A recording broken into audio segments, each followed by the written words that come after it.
on the impact of COVID-19 on human rights in Uganda. The program engages experts to explain the importance of rights-based approaches to the success of any public health response to ensure the respect, protection, and fulfillment of human rights amidst the challenges presented by COVID-19. You and the Law, the television program brought to you by Legal Hub Uganda, taking the law to the last mile in proud association with I4C Africa Hub and House of Talent Television, coming soon.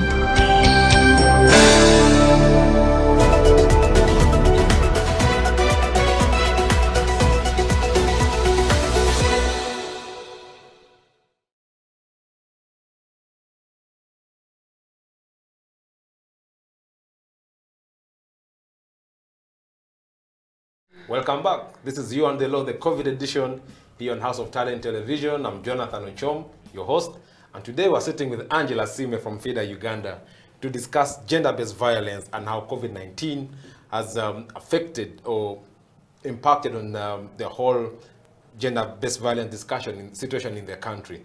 So, Angela, welcome back. Thank you, Jonathan. Yeah. Before the break, you were unpacking the responsibilities and obligations of the different people. Talked about the state, talked about the religious leaders, individuals, and stuff like that. So I want us to switch gears now and then tackle COVID-19. So we have a global pandemic comes to Uganda, and the government, as expected, had to swing in action and put in place a number of stringent measures in order to curb the spread of the virus. And but along the way, we realized number of issues arising along the way. But I'm curious to know from your end, what is your assessment of how COVID-19, the interplay between COVID-19 and gender-based violence? Thank you, Jonathan. So one of the first things I want to let people know, we've had many people blame COVID to have brought gender-based violence, but COVID is not the problem. It has, COVID is not the problem. It has been there before. Gender-based violence was there before COVID-19. So one of the things we have to understand is when COVID-19 came, the stringent measures that you talked about, the restrictions, the lockdowns, are the ones that accelerated the numbers and increased them. So when people were locked down, especially the first lockdown where people are not allowed to move, and we realized that people like you, the lawyers, were not allowed to work. You are considered non-essential, by the way. Yeah, so, but the borders were more needed at that point, yeah. So mainly what you have to understand, those restrictions increased the rate. And then that was because many people were stuck with their abusers. Most of the times, yes. Okay. So, I thought people were stuck with their spouses, their loving spouses. There are people that were stuck with their loving children, loving spouses, but then there are also those people that were stuck with abusers. Most of the times, there are people that will go out there and they look for a sexual partner, but then now you're stuck in a home and you're with people that don't even connect with you. So the next thing you're thinking about is, okay, what do I do now? And one of the things we have to understand is people that are perpetrators of sexual violence don't start during the pandemic, but they have been doing this. Maybe they were doing it with other people. But now that they are stuck in homes with these young children, with the women, with the men, then those become the victims. Because then you can't go out there. Maybe they were having the sexual violence in offices. Now they are home. So who else can you have? It's the people that are at home. I'm one of the people that work with mainly teenage girls. And those are pregnant teenage girls, because I'm also a survivor of sexual harassment that gave birth at the age of 15. But then we got over 80% of cases that were incest cases. You've realized that these are fathers that are defining the girls. These are uncles, these are aunties, these are, you get? So at the end of the day, there are people that have the power and influence. Before COVID, people that had the power and influence were mainly teachers, border riders that take your children home. So those that are the people that had the power then. But now you're home. So people were very, very much stuck with those abusers. And that's why the rates increased. And then the other issue was to do with getting services. Previously, especially to do with physical violence, even sexual violence. Physical violence will start with the police. Very many people, especially those that live in far-to-reach areas, there was a time where even border borders were restricted to move, and you needed like a letter from the RDC. Yes. So when they beat you and you realize that the police station is like 5 hours away, you wonder, how do you get there? Yeah. You decide to die in silence. You're like, okay, let me not put out the dirty laundry, because what if I don't even reach there? And then the other thing was to do with, apart from the police, to do with the courts. People that are supposed to ensure that these survivors get access to justice, like you and me, we're not out there to provide it, because we were considered non-essential in the first lockdown. So courts were not operating on such matters because, according to the president, he realized and thought that it is okay to tell Ugandans that gender-based violence is not an issue that needs to be concerned and also needs to be addressed where people can access justice. He said, unless it is to do with like murder, to do with robbery, the things to do with gender-based violence, to him were not. You can understand where he's coming from. You can't understand if you're someone like me who works with gender-based violence shelters. I've worked with several gender-based violence shelters, not only the Remnant Generation, even Ugandan shelters. Last week we are reopening the shelters of Kamuli and Namutumba. Those are under Uganda Women's Network. And that is in relation to the shrinking civic space. We have a shelter that is closed just because the government is threatened and thinks that women rights organizations are terrorists, which is stupidity, because how do you call a women rights organization a terrorist? So they close the shelters, the numbers are increasing, and these people have nowhere to go. Action Aid also has. But then during the COVID pandemic, we've had a flood where you don't even have where to put survivors, and some of them ended up living in our homes.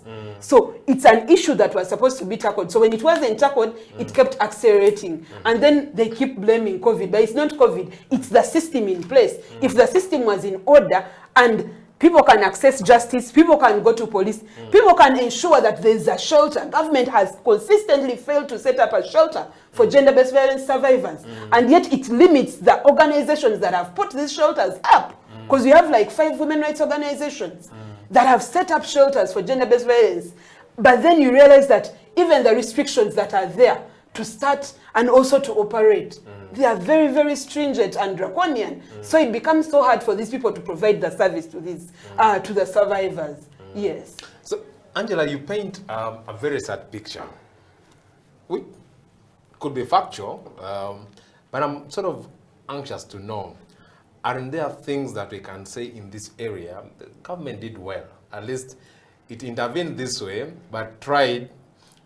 This intervention also was considerate of, GBV, and perhaps it tried to cap down the prevalence of GBV. Aren't there, from the COVID response, aren't there things that we can, quote unquote, celebrate as a country from the government's intervention?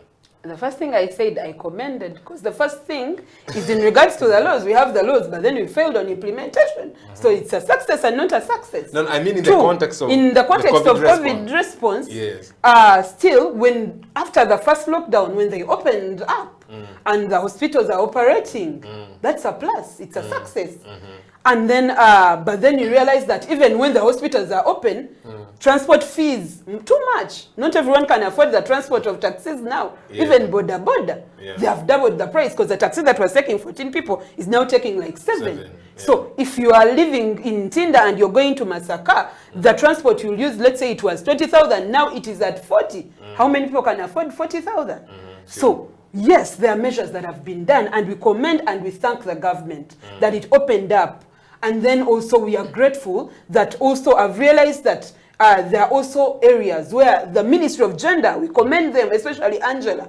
Angela, who is also the PS of Ministry of Gender, was part of the opening of the shelters of Uganda Women's Network. Even AIGP Asan Kasinje. That shows that they have also played their role, not only as government people, but also as individuals, to ensure that this is worked on. So them being present and also encouraging people to come up and go to the shelter for their services means that government has tried and it has done something. But then we're not saying that it should stop. It should do better. We expect more from this government. Yes, we don't only expect peanuts. We expect something big. But then we also have a role to play. That's why you've said as feeder, we make sure that these women, children get access to justice. And then we don't only work alone, we work with the Domestic Violence Act Coalition, where you'll find the Uganda Women's Network, you'll find the Action Aids, who have shelters, and they're also playing their role. But then when they're playing their role and you shrink their space, then that becomes a problem.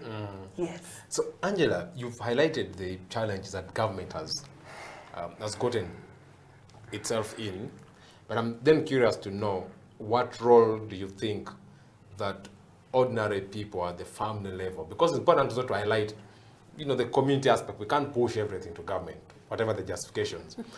What do you think the people could have done or should do, because we're still living under COVID measures anyway, to prevent GBV, especially in extraordinary times like now, at the community, family, individual level? So first and foremost is mainly sensitization. As community leaders, the time they were getting those microphones or whatever they are called, to tell people that mask up, they would also have used that chance to tell people and inform them about this silent pandemic, which is gender-based violence. And then also open their doors and inform people that in case anything happens, we are open, you can come and report. Because the other thing that really affects people is in regards to the norms, where someone can't speak up, saying that you survive of gender-based violence is seen like a taboo. How do you say that? You're putting the dirty laundry out there. But then if we sat down as the community leaders, and they did that, but then we start from family. So as I'm a mother of a 14-year-old son. I always sit him down and we have the conversations in regard to sex education. I tell him, if they touch you like this, if they do this to you, if they make these comments, this is what happens. Please report. So encourage people starting from home to speak up. To speak up when they get issues to do with gender-based violence. But also make sure that other forums, because if you can't access the police because it's far, then let the LC be nearby and let the LC have, because they gave them motorbikes, I remember. So they can drive those survivors to the police station. Yeah. So it will start from family, where we talk to our children, then it will go to the leaders, and then it will go to government, because government indeed can't do everything. And then also as civil society and women rights organizations working together, because that is one of the main reasons and also a way that we've tried to make sure that that happens. And then other ways works to do with the toll-free lines.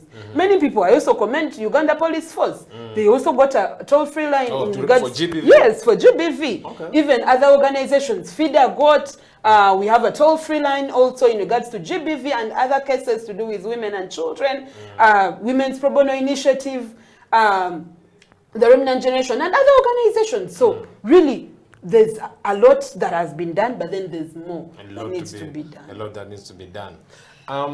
Then in terms of the legal framework, which is one of the core obligations of the state, you've highlighted that there were a number of still challenges with the law. Are there specific laws that you are pushing for their reform to protect GBV? Yes. So the main law that we're pushing for is the Sexual Offences Bill. Sexual Offences Bill is the law that consolidates all laws concerning sexual offences. And it will work on in regards to the punishing the offender and then ensuring that the survivor is catered for, not only in court, but also mentally. Okay. So when this law is passed, then it becomes very, very easy. And then the laws we had previously, as I told you, like the penal code, these are laws that were made during the colonial times. Yeah. They don't address issues to do with online sexual violence. Contemporary. It doesn't, yes. By then we had norms where a woman was property. They don't address issues of marital rape. They don't address issues of consent. So if this law that addresses all those things is passed, then we'll see something that happens. And then the other thing is in regards to the institutions. We realized that some institutions of higher learning were closed, but then others were operating. I'm happy to inform you that under FIDA Uganda, we worked with Makerere University, which is like the first university in Uganda or the public university, and we made sure that we had the policy which they had against sexual harassment was reviewed, because it was a policy that was enacted 12 years ago. And I'm privileged to inform you that as under FIDA as sent to be one of the committee members that participates in reviewing it with Professors Livia Tamales and Gender Mainstreaming Directory. So right now, when we finished reviewing it, it was passed, so it will also help in regards to institutions of higher learning. Okay, Angela, that's an important point. Perhaps we'll go for a break for now, and then we'll return and then try to project the future and see how we can prepare ourselves. Viewers, you're watching You and the Law, the COVID edition here on House of Talent Television. Today we're discussing gender-based violence and its connection with COVID-19. Let's go for a short break. We'll be right back.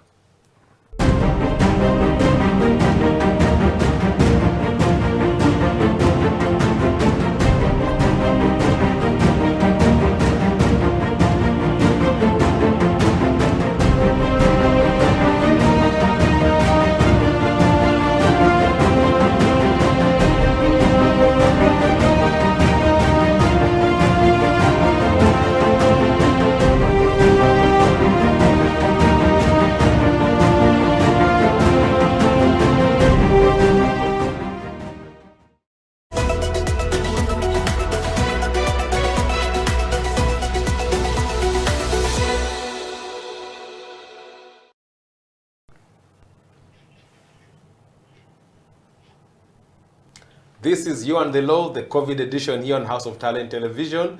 I'm your host, Jonathan Ocho, and today we are sitting with Angela Sime from FIDA, Uganda, to discuss the connection between COVID-19 and gender-based violence in the country. Angela, welcome back from the break. Thank you. So this is our final segment where we look at the future, because we recognize the fact that, yes, we're in pandemic times right now. It could come to an end at a certain point. It could stay for 5 or 10 years or whatever it is. Hopefully it doesn't. But then also we could find ourselves in with another problem of a similar magnitude. And as a country, it's important to sort of pick lessons from COVID-19. So I thought we could start by discussing from the angle of preventing gender-based violence.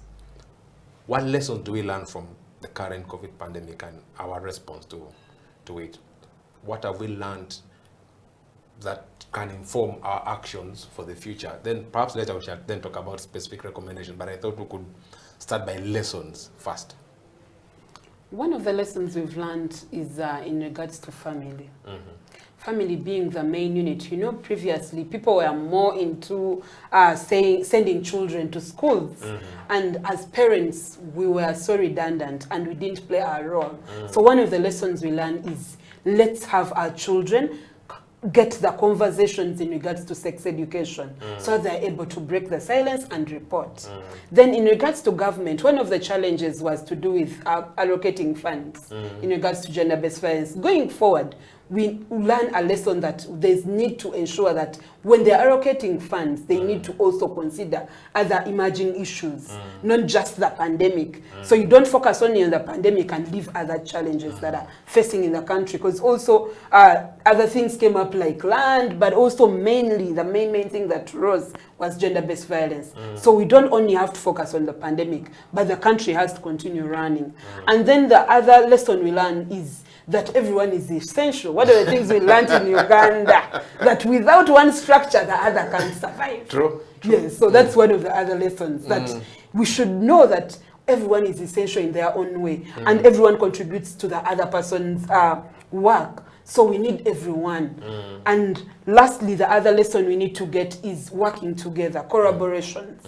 I like the collaboration, like I told you, our government now is coming on board to work with women rights organizations in combating gender-based violence. So we should continue with that, working together in ensuring that we end gender-based violence. But then ensuring also, the other lesson we learn is that there's need to have platforms that are safe spaces. And safe spaces to do with shelters, to do with going to police. Good thing they have now a department to do with the women and the children. So having those spaces, not just there, but then training these people and ensuring that when people grant to them, they can provide the support that they need. Yeah, so those are some of the lessons we learned. Okay, now we then need to think about where we headed. Scenario, let's think that Angela is the next, Minister of Justice, Minister of Gender, Labor and Social Development.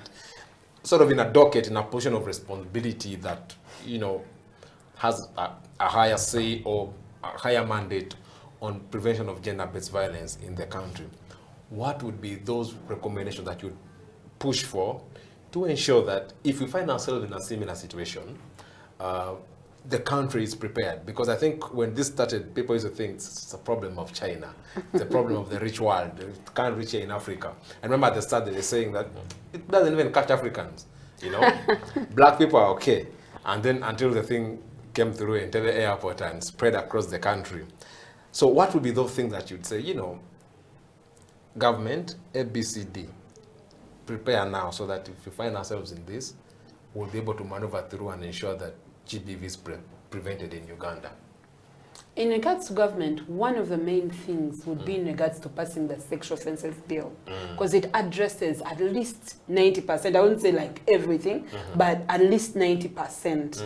However, they have to remove the clauses that are criminalizing other people's rights. Yes. And then the other thing is in regards to ensuring that perpetrators are held accountable. We've seen as one of the people that spearheaded Justice for Samantha campaign, and it was in regards to ending sexual harassment in the workplace.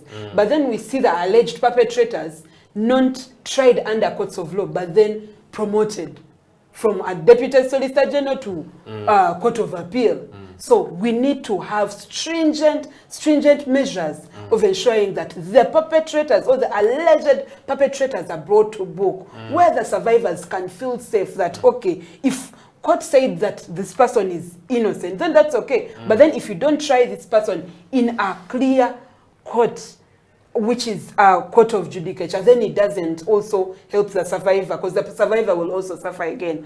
And then the other issue is in regards to ensuring that the laws we have are implemented.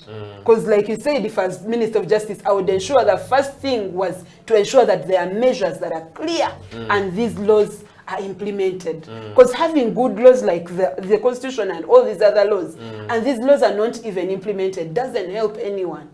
Yes. And also maybe encouraging people out there to break the silence. Yes. To break the silence and know that this vice, if you don't break the silence, then you can't help other people that come out there and they're also survivors. But when you break the silence, like Angela comes here and tells you that she's a survivor of sexual harassment, then it is easier for the other person to also speak up. So encourage more people to speak up.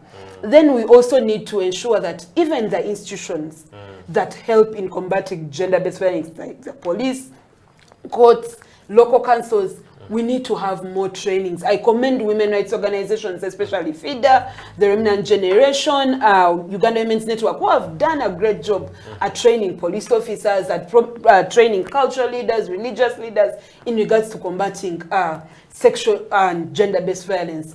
But there's more that needs to be done, especially at government level, where now the women rights organizations have done this. So they should also complement and do something in regards to that. So those are some of the things that need to be done in regards to combating gender-based violence. You highlighted training as an area of investment, but I'm sort of curious to know what other areas do you think need government deliberate attention on?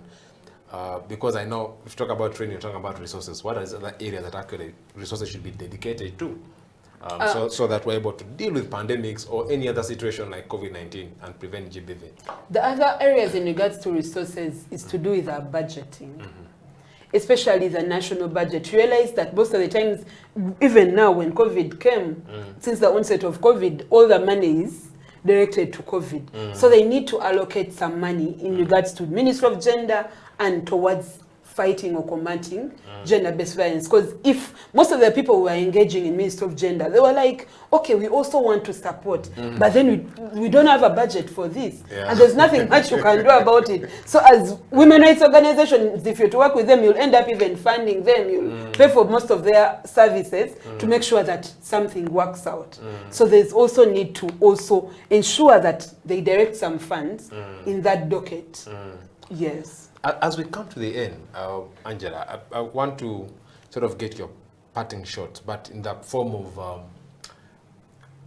want to make a case why we should invest in prevention of gender-based violence. What benefit shall we reap as a country when GBV is prevented as we come to the end of the show? When GBV is prevented in Uganda and in the world, women and girls can achieve their full potential. As Angela Simwe, a survivor of sexual harassment that gave birth at the age of 15, I was able to achieve that because I broke the silence. So if we invest in this, then more girls can be like Angela, and even better, then more girls and women, plus even men and boys who are survivors of sexual harassment, they can be able to achieve their full potential. They can be able to achieve gender equality, and then they can contribute to the development of the country as Uganda, but also Africa and beyond. Thank you so much. Thank you so much, Angela, for taking your time to be with us here on House of Talent Television, discussing COVID-19 and the relationship with the gender-based violence. You've made very strong points for the need for the government to invest in areas that matter, training, skilling of actors on prevention of gender-based violence. You've also emphasized the role of the community in preventing GBV, and the fact that all of us have a role in this country, not just only government, religious leaders, cultural leaders, as a family and individuals who have a critical role to play in preventing gender-based violence, especially in critical times like now that we find ourselves in because of the global pandemic. With that, we've come to the end of today's edition of You and the Law. I've been your host, Jonathan Ochom. Next time, we'll have a discussion on yet another right which has been affected by COVID-19. Until then, bye.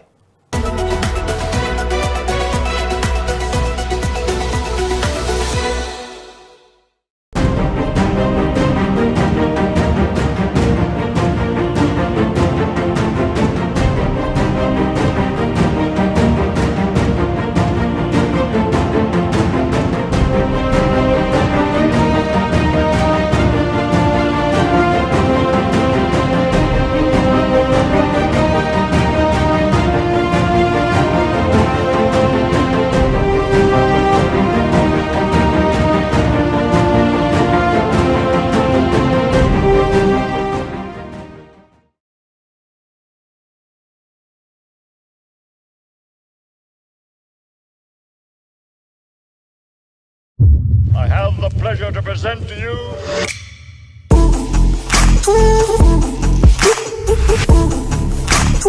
KCCA has taken a number of steps to address this sanitation challenge, which include, but not limited to the following: the setup,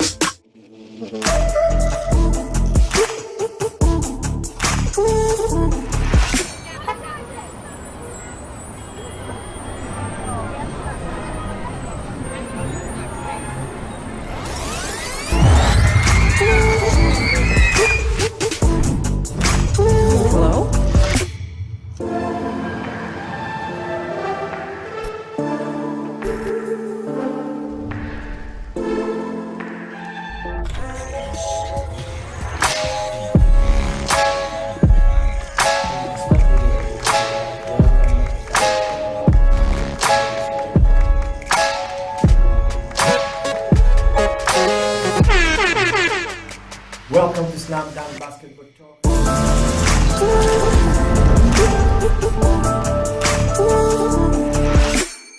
A wise man once said, "The future has a name, and its name is hope.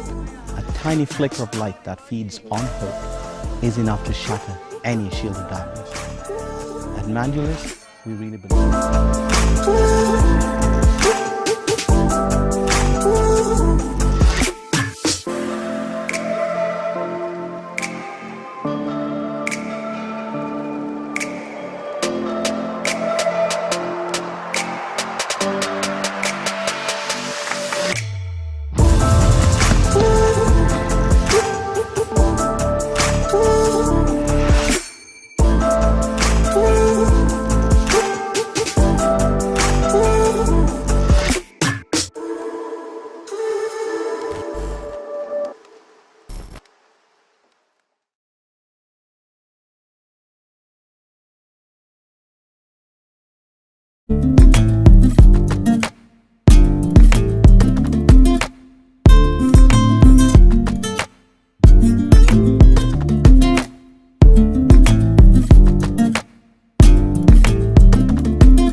COVID-19 came and disorganized our economy, brought our health system to its knees, and along the way, affected our rights significantly.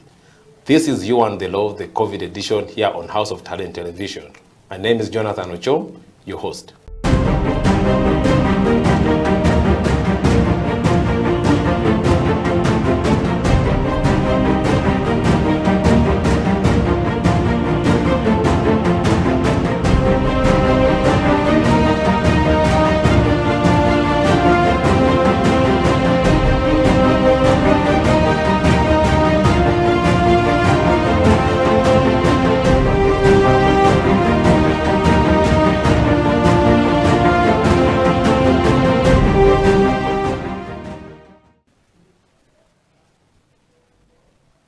Hello, welcome to yet another episode of You and the Law, the COVID edition. My name is Jonathan Ochom, your host. You and the Law is a 30-minute weekly television program that focuses on discussing the law and simplifying it for the ordinary person in this country. Be it a teacher, be it a border, be it a doctor, anyone that you know that lives in this country needs to know the law. And here, our work is to simplify it, demystify concepts around the law, and make it a lifestyle for people in Uganda to know the law and live within its means. This edition of You and the Law is focusing on COVID-19 and its effects on human rights law. As you may know, COVID-19 came and disorganized our country, messed up our healthcare system, brought our economy down, but along the way, it also disorganized our rights. A lot of rights have been affected, as we've discussed in previous editions, and today, we focus on the right to property, specifically the right to land. As you know, land injustices have been a big problem in this country for decades, and the advent of COVID-19 has only worsened the situation, especially for poor and vulnerable people in our communities. To help us unpack this session today, I am joined by Rebecca Atayo, a legal officer at Land Uganda. Rebecca, you're welcome to You and the Law. Thank you very much, Jonathan. It's a pleasure to be here. How have you been? Been okay, been good. And I know that when this virus, came in, we had to reconfigure so many things, workplaces, and lifestyles changed. How has COVID-19 affected you as a person, as a professional? What could you just share in terms of your work and how it has been affected by COVID-19? Well, as a person, it's definitely been different. The times in which we move are restricted. The places that we can access are also equally restricted. But also in terms of the workplace, the way in which we work generally has changed. We work more remotely now. You can work from home, always on Zoom meetings, one meeting after the other, and you never get time to then. Now, no specified hours of work. Yeah. You basically work around the clock. So personally, I would say that would be the biggest change. Professionally, still, I think there are restrictions in offices that we can access now and when we can access, or how our modes of work. So that would basically be what I would say has changed. Okay, so you come from Land Uganda, which is perhaps one of the leading technical organizations on land matters in this country. I thought maybe you could start by telling us a little bit about the organization that you work for and the kind of work that you do at LandNet. LandNet Uganda is a non-governmental / civil society organization that basically does work around land governance, land management, and access to land justice. Our main areas of work are around policy and legal reform, advocacy on land, gender, and natural resource issues, and doing research for purposes of also policy and legal reform. So those are our main areas of work and how we do our work at LandNet Uganda. Like I mentioned earlier, our core focus areas are gender, land, and natural resources. Okay. And in terms of, talked about legal reform. So since this is You and the Law, I thought maybe you could just give us a sneak peek into some of the laws that you've been working on reforming in this country. Those perhaps you've already accomplished, or those that are in the works. Could you just... As LandNet Uganda? Yes, please. Okay, well, LandNet Uganda, together with the Women Land Rights Movement, spearheaded the reform of the Succession Act that is currently still undergoing reform. So they were key in mobilizing other organizations to come together and advocate for the reform of this law, because it directly affects issues around access and control of land as a resource, because inheritance is one of the forms in which land is transmitted. So it spearheaded efforts around advocacy, did a lot of research, produced issues papers, produced a policy paper around it, and a series of issues that issue papers dealing with direct issues or clauses within that particular law. So it also sponsored that bill in Parliament together with WOPA for it as a private members bill. WOPA is the Uganda Women Parliamentary Association. Yeah. Then we also worked together with the German embassy on the land acquisition bill. Yes. And very controversial area. Definitely, very, very controversial. And we brought key stakeholders together to try and brainstorm on what should be reflected within this law. What kind of law do we want to see, and what would work best for Ugandans? So those are the two main bills that we have worked on so far as LandNet Uganda. But we also look forward to the ongoing reforms that are allegedly on the way. We hope that we'll participate actively and be at the forefront of basically having a voice or having input into those processes. That's interesting, because I think the current term of office, the president has been very deliberate about the need for land reforms, and I hope you'll get the opportunity to be part of those spaces. So coming back to COVID-19, like talked about how it has, reconfigured the whole world and affected some of the fundamental rights that we have. And today we're specifically talking about land. And I thought we could start by sort of having an understanding of what actually, when you talk about land rights, what exactly are we talking about? Because I think sometimes it's easier to throw these words around, and we've not had the time to reflect what on exactly what we're actually talking this, about. Yes. So land and property rights are usually, say, encompassed together, because one is we could say a subset of the other. Land is a form of property that's passed on. But generally, property ownership is structured on layers of social organization, and these are signified by various social phenomena, including cultural beliefs, legal institutions, social practices, and social relations. So these relations basically are what contribute to create land rights or influence what looks like. Basically the context. Yes, that the we live in. context of land rights. So it will be different for societies, but also different for different jurisdictions, because they are influenced by different legal frameworks. So, but generally, the interests usually created are around interests or rights to use, rights to own, rights to control, dispose, alienate, lease, sale, and things like that. So those are some of the components of what constitutes land rights. But even the concept of property can be traced back to Roman law, which basically introduced what property is and what possession is.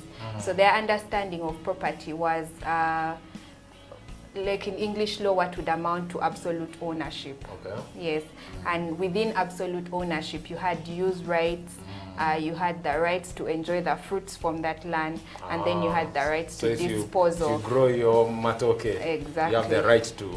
Yes, to benefit from that plant. Whatever is grown on that land will be for your benefit as the person with absolute property rights, so absolute ownership. Yes. Okay, and those things sort of you're explaining, I believe should have some legal backing. So I'm wondering, so when you talk about land rights, exactly, is there a law that specifies what those rights are that you're explaining about using or owning, controlling? Okay, so Land as a human right has not yet been explicitly codified within international instruments as a human right, or recognized as a just exists in the air. Human right. So you won't find say a soft law instrument that specifically speaks to the right to land or the human right of land. Isn't that sad? Well, it is, because there are very many valid arguments for why land as a human right should be long-standing and not encompassed or seen as a transient right to obtain or enjoy other rights. So it's linked closely to the right to food, the right to housing, the right to an adequate standard of living, the right to cultural and social, to enjoy cultural and social beliefs. So within those particular frameworks, they recognize that it's important to have land as a component, or to recognize its centrality in being able to enjoy those particular rights. Okay, let's go for a break at this point, and then when we get back, we'll sort of build on that conversation. Viewers, you're watching You and the Law, the COVID edition, and today we're discussing the impacts of COVID-19 on land and property rights here in Uganda. And we're joined by Rebecca Tayo from Landnet Uganda. Let's go for a break. We'll be right back.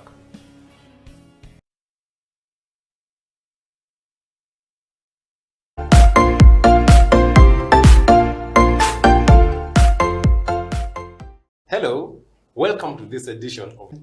But what does it mean to be married? How does the law look at marriage? So this conversation today will focus on for people to just know about the law. Because I know you've been teaching law and practicing law for. If you go to a restaurant, you must ensure that you have the money, because you're consuming someone's energy and investment. Yeah. So you must be able to pay for that.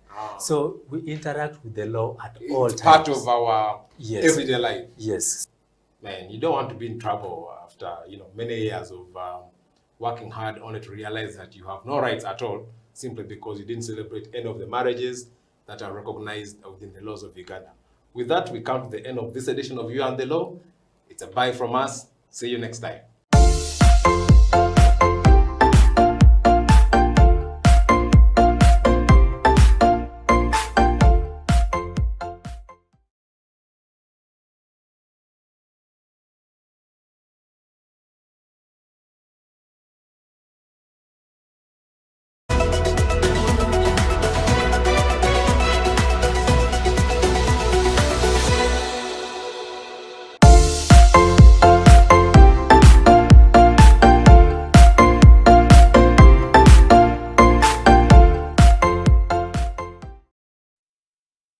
Welcome back. You're watching You and the Law, the COVID edition, here on House of Talent Television, proudly brought by Legal Hub Uganda in partnership with I4C Africa Hub. And today we're discussing the impacts of COVID-19 on human rights here in Uganda, and specifically on the right to land and the right to property. So, Rebecca, before the break, we were talking about how understanding the law, the legal framework around property rights, and you were sort of giving us the international angle. Could we sort of try to move deep down now into our country, sort of as part of our background, that what law sort of provides for the right to property and specifically the right to land, and then have a discussion on how the rights the duty that the state has in this effect, especially in the angle of COVID-19 now, raising a number of challenges that are affecting people's right to property and specifically the right to land. Okay, so particularly for our national context, we'll start with Article 237 of the Constitution that recognizes that land is owned by the citizens of Uganda according to the 4 tenure systems. That's Milo, freehold, leasehold, and customary land tenure. So that already tells you that land here is owned by the citizens. By us. Yes, by us, and by not the necessarily viewers. by the state. And then it also comes down and breaks it down further and says in Article 26 that every person shall have the right to own property, either as an individual or jointly with others. So those are the 2 main clauses of the constitutions that we refer to when we talk about land rights. Yes. Okay. And then is there any other law in the country? Yeah. Yeah. We have a number of laws that relate to land. We have the Land Act of 1998. Okay. We have the Mortgage Act. We have the Registration of Titles Act. We have the Land Acquisition Act. We have, I think it's the Access to Roads Act. Oh, the yeah. National There's Road so Act. many. Yes. Yes. We have laws relating to valuation, the Survey Act. So there are a number of laws that really govern land management and governance. Okay. So then looking at land as a human right, under the law, the state has given specific obligations on how to protect obligation in terms of ensuring that people's rights to land and other property is protected. So I'm wondering, what does that practically mean from the angle of land? And then we'll try to see how that has worked in these COVID times. Yeah. So the state as a duty bearer has a number of obligations it has to perform in order to protect, promote and fulfill the right to land, even though we already mentioned that the right to land is not a lone-standing right, but we derive it from other rights. One, the state has an obligation to ensure that the right to land is enjoyed by all without discrimination. So that means they have to remove and prohibit all forms of discrimination when it comes to access, when it comes to use, control, and management of land. So you can't say persons with disabilities or women can't own land. Yes. It's everyone. Yes. Everyone should be given the opportunity.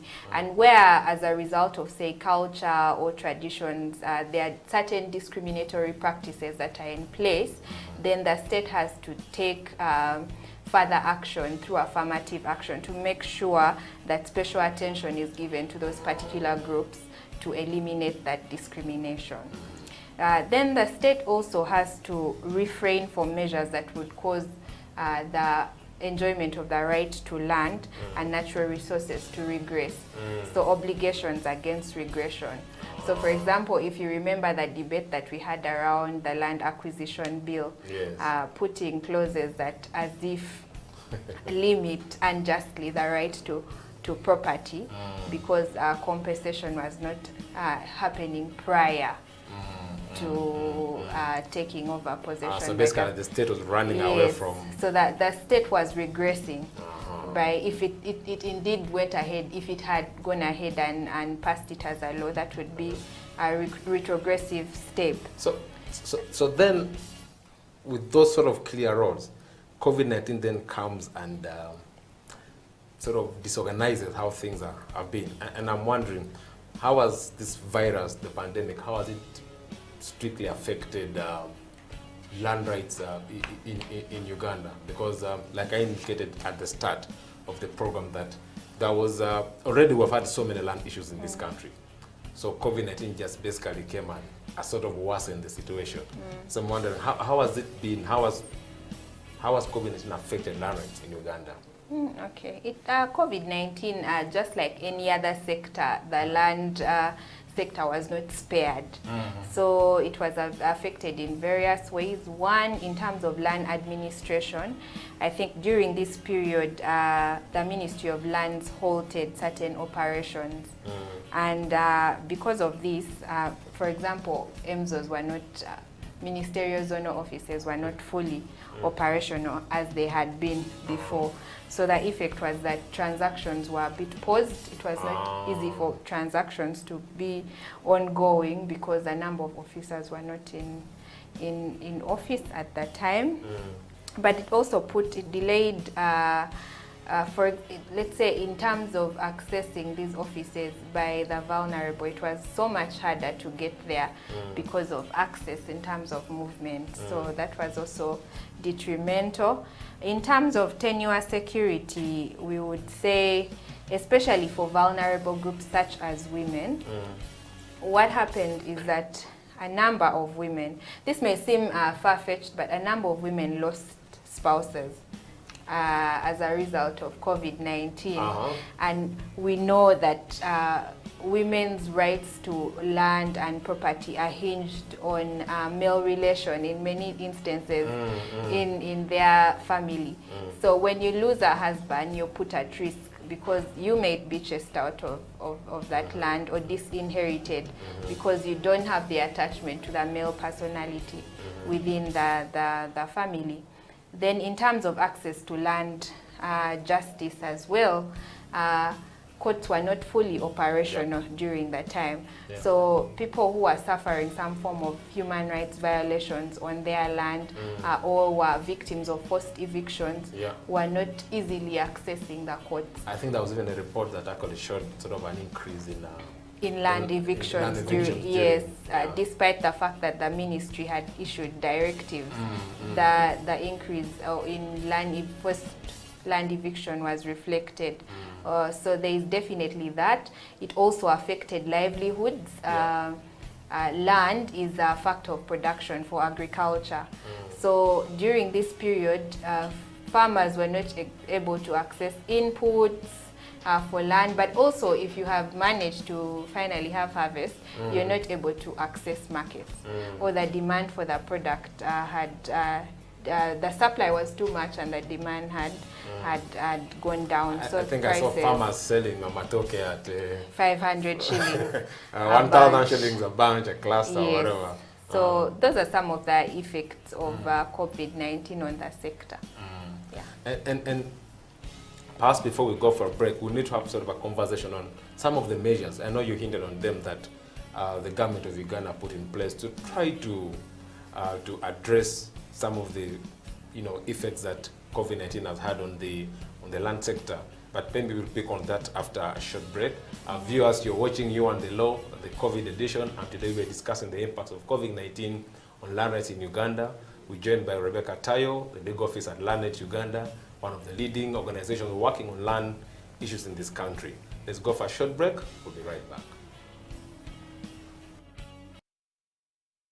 Then you spread the love. Yeah, so Emma, how have you been? Well, I've been great. Yeah, we're coming in from 42 days of a lockdown. How has it been on your end? It's been quite difficult. You know, you wake up in the morning, you sit around the compound, you look at the time. You know, you lose sense of the calendar because you fail to understand which is a Monday and which is a Sunday.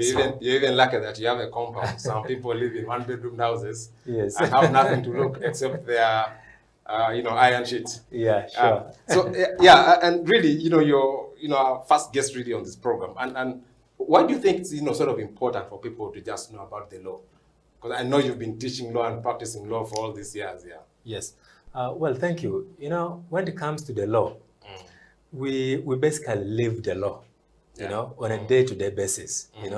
Whether it is in your bedroom, there is a law that governs it. If you're married, for example, even if you're single, there could be something touching on the law because you might be in your bedroom with an underage girl, or you might be with another person's wife. All the things are the law. When you jump on a border, there is law. When you're driving, we're talking about traffic. If you go to a restaurant, you must ensure that you have the money because you're consuming someone's energy and investment. So you must be able to pay for that. So we interact with the law at all times. It's part of our everyday life. Yes. Man, you don't want to be in trouble after many years of working hard only to realize that you have no rights at all simply because you didn't celebrate any of the marriages that are recognized within the laws of Uganda. With that, we come to the end of this edition of You and the Law. It's a bye from us. See you next time.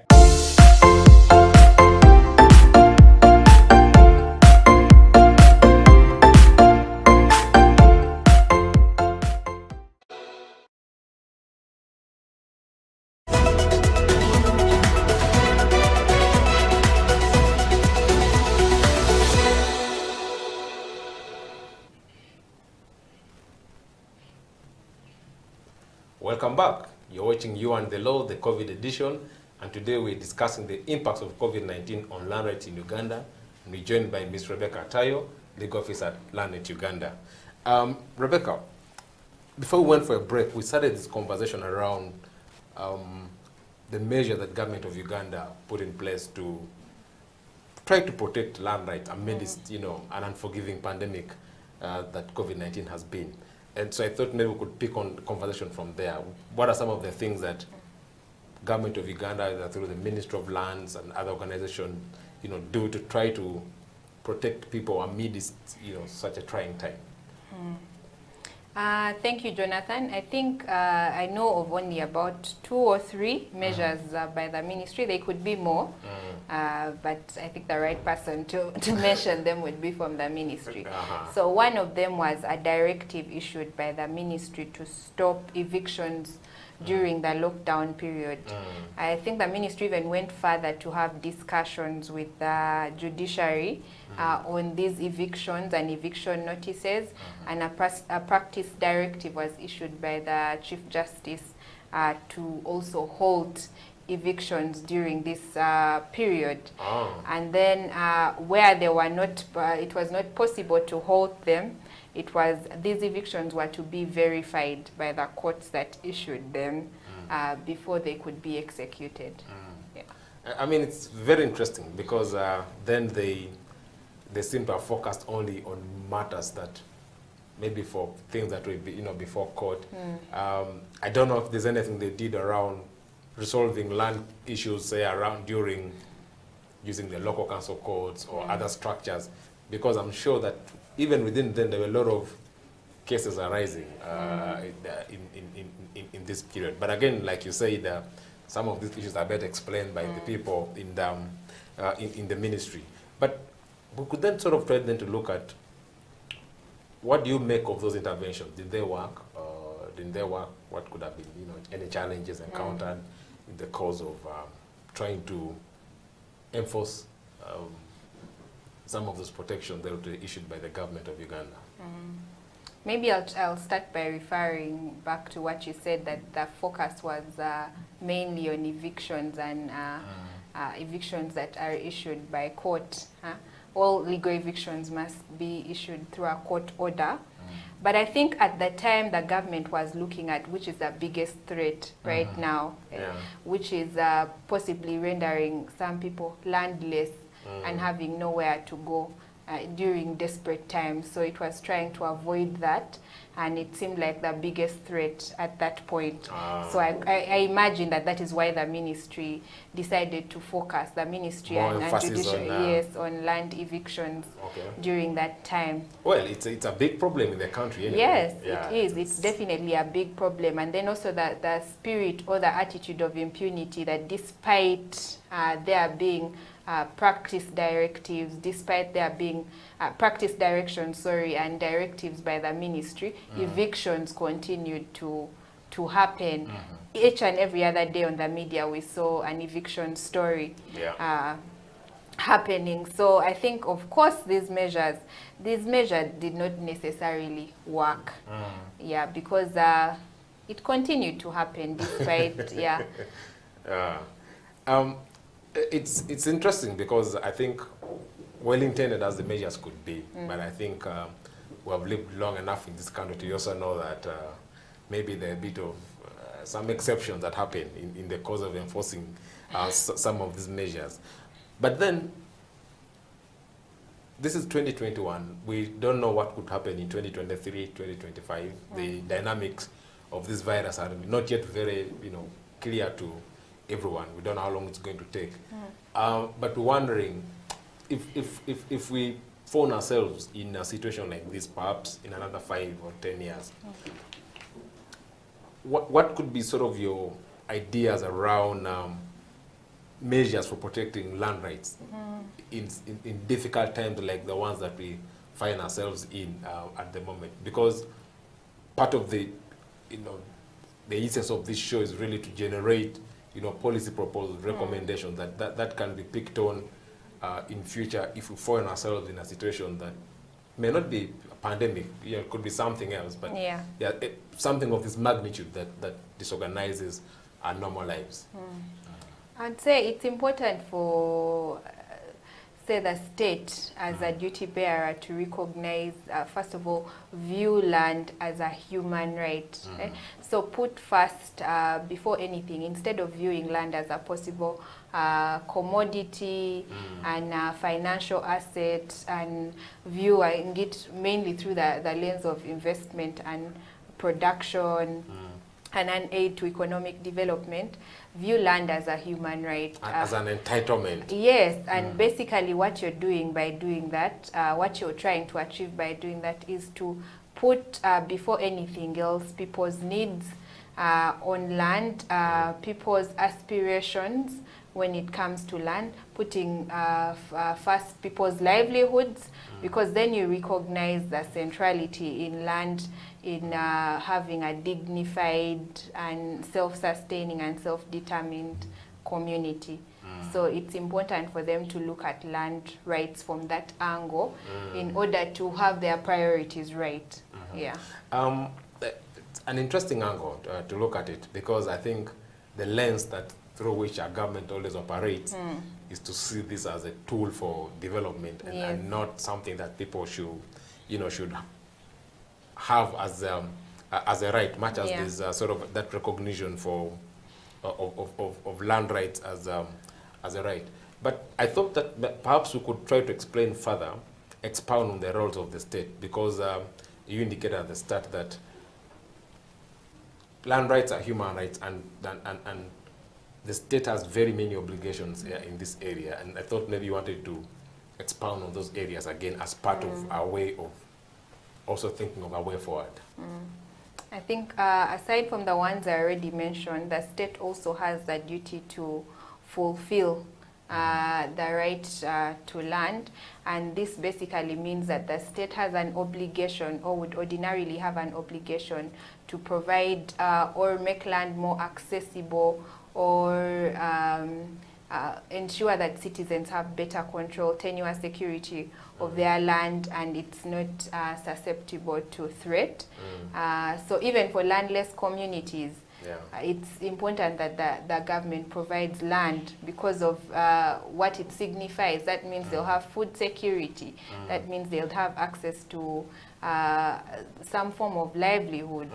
So I think government has done that, especially for refugee communities where it has provided land. There's a complaint that we seem to pay a lot of attention to refugees as opposed to Ugandans. Anyway, but yeah, so they have the obligation to fulfill the right to land, but they also have the right to, the obligation rather, to protect that right from threat. What does that practically entail? Like, how does the government protect people's? I think protecting basically is ensuring that that right is not threatened.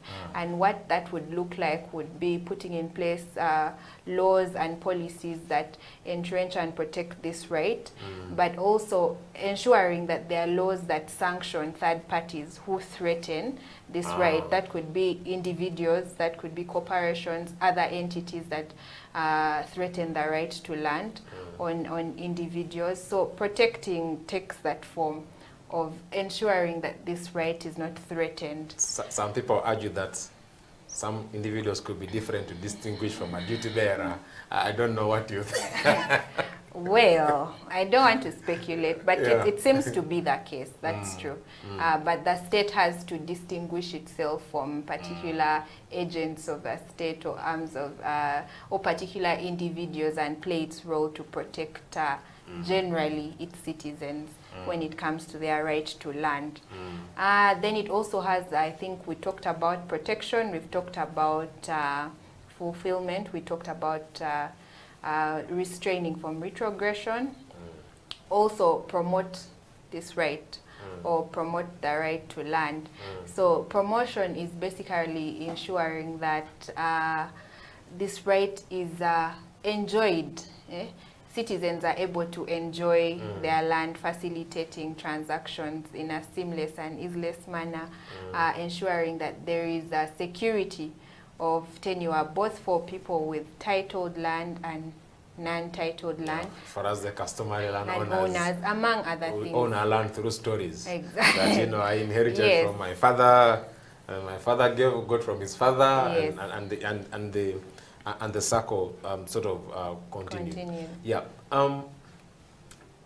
But then I could then ask that, in terms of the challenges that are encountered, either by the state in trying to protect people in this period, but also, individuals? What could be your highlight of sort of the key challenges that have been affecting people's ability to protect their land rights, more so in difficult times like what we're having today because of COVID-19? I think the biggest challenge that individuals have is the threat to their security of tenure. And this is not just perceived, because security of tenure is mostly a perception that that you're secure on your land and your rights are indivisible against a third party and against the whole world. But right now, people are no longer secure, even with title. There is no title security, because you don't know who may come out and claim or put a claim to the same piece of land. So for me, I think that is the biggest challenge that we face currently. It's even worse for people who don't have any form of documentation to show. Over that 70 or something percent. Yes. So for me, that's the biggest challenge that people. And then for the government, because like you said, we have good laws in place and everything. But what has been affecting government's ability to protect rights amidst this period? Because it clearly laid out the obligation that the state have to respect, protect, and fulfill.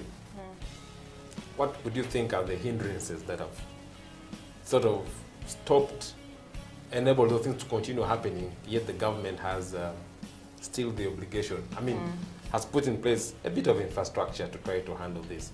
Why are they not being able to fulfill their mandate? Their obligation. I think for me, I would narrow it down to about three things.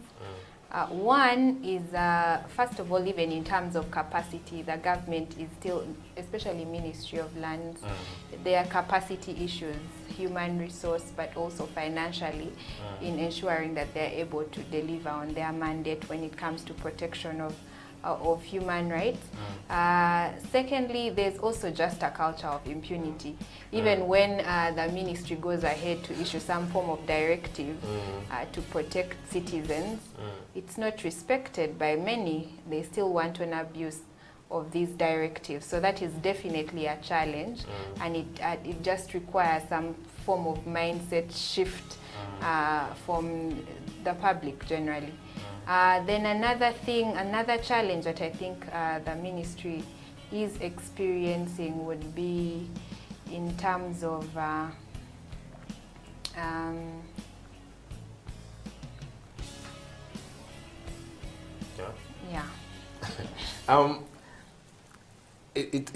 you're raising challenges, and I mean, for the ordinary person, that looks a bit tricky, because people always assume that the state has obligation because it has the resources, it has the the instruments of coercion, and is in a better place to protect people, especially in a time like this.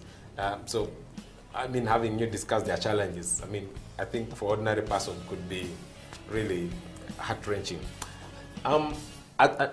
In the middle of the show, we talked about the fact that most of the directives that have been put in place by the government to curb land rights violations during COVID-19 seem to have been centered more towards matters that were before court, eviction and stuff like that. And some people have been urging that perhaps the closure of courts, the failure of the justice system to operate during the pandemic, raises the need for alternative ways of resolving disputes. And I thought I'd pick your mind.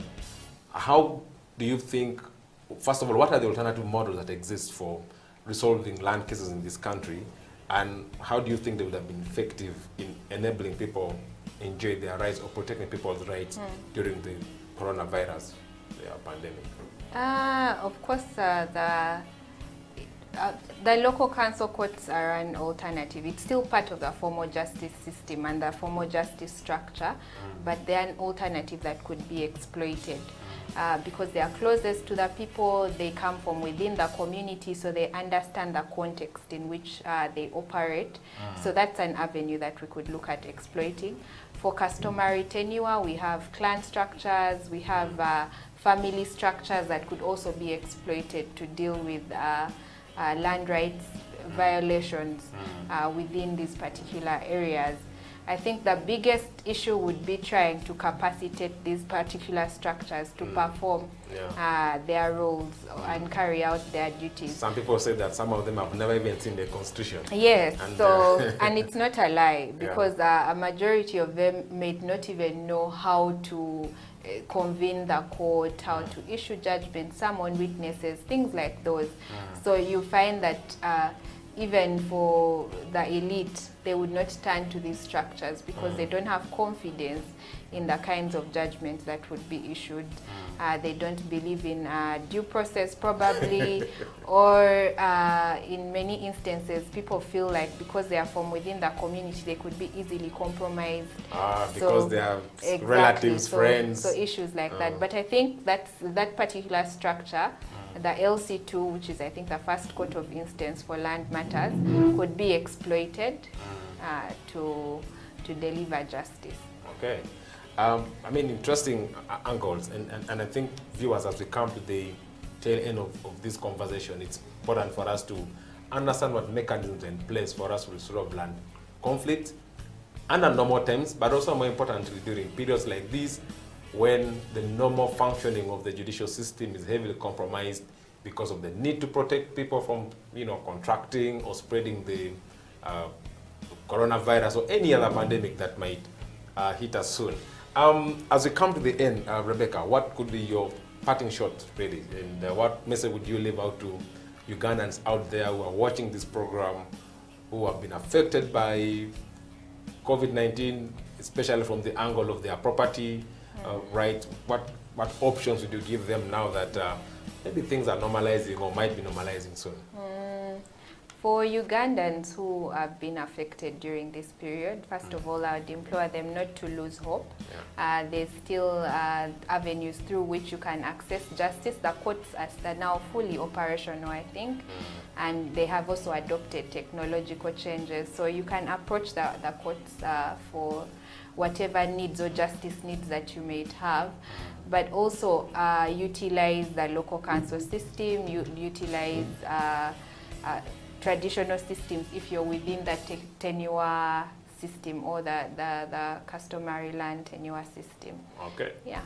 Thank you so much, Rebecca. With that, viewers, we've come to the end of today's episode of You and the Law, the COVID edition. We've been privileged to host Ms. Rebecca Tayo, the legal officer at Land Uganda. Until next week, when we discuss another topical area of interest from a human rights angle. It's a bye from now from us here at House of Talent Studio. See you.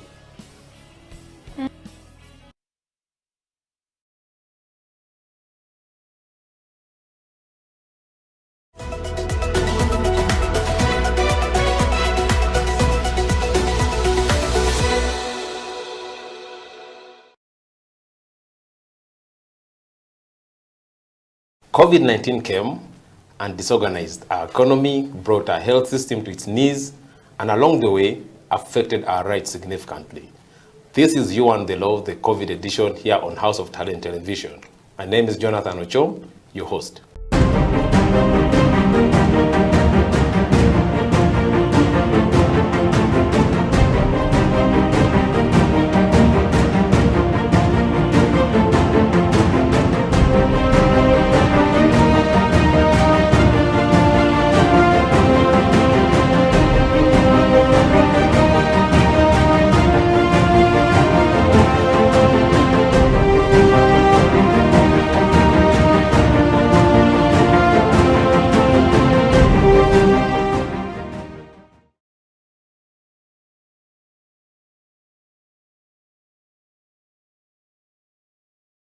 I have the pleasure to present to you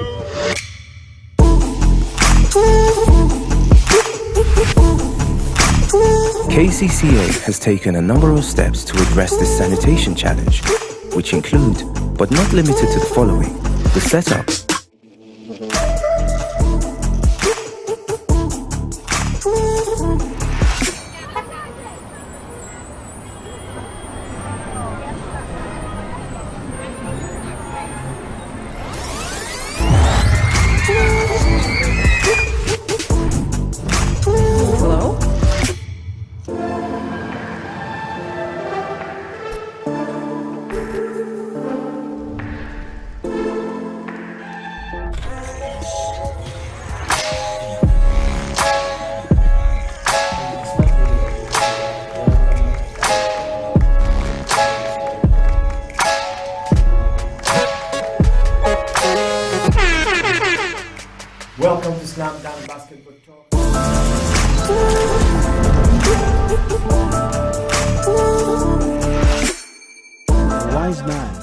once said, the future has a name and its name is hope.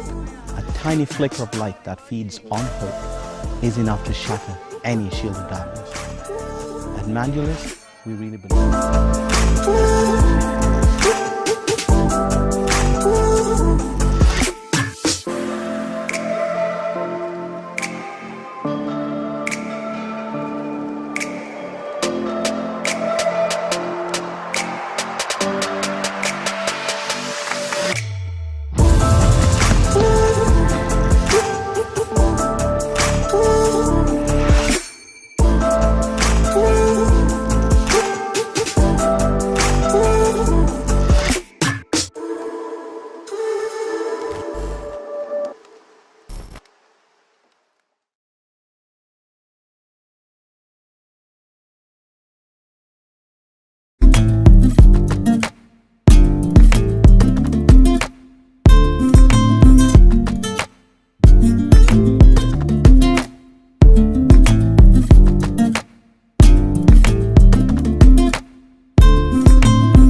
Sinabako byendaba nze sinabako wendaga maaso ku lutimbe gwe kanula amatoola be ennyindo zisamuka amaaso gawulira mpewoka bw'otonga enziku oba mukenenya byonna mponya zirwala bigalanga olugattako puleesa balwala sukaali na munnyo nze bunzaali kano kekatta emmese kekatta ebiyenje kana akayimba katta n'ebiku eby'abateesi ndi musezi ntambula kiro neebaka misana gye nzanyumya ebitanyuma ajimba bye banaalaba mvumbula binajja nvunza mu sikaati mbatambuza ensi yonna nga nfuse ekilipusi ndi mbaale mu maleewa nti Kampala mu bafere jinja lya mukiira nze tololo mu seminti sinyoomwa neddira ssanyu akabbiro byoya bwompa akati misinde nzaasembayo okutuuka ntuse n'akayimba k'essanyu kali special storyteller n'engero nnyumya nkuwaka woowo bagamba Kampala nze kalina potential kati nelisedi kolayo hit eliko masho ntuse n'akayimba k'essanyu kali special storyteller n'engero nnyumya nkuwaka woowo bagamba Kampala nze kalina potential kati nelisedi kolayo hit eliko masho commercialization ibisange ku citation nazalibwa kuba nze byemmanyi nkuwa education nakyo born killer nsanga mu sitenseni bwentugantuga barapa bonneno tension tebandoga nzibye show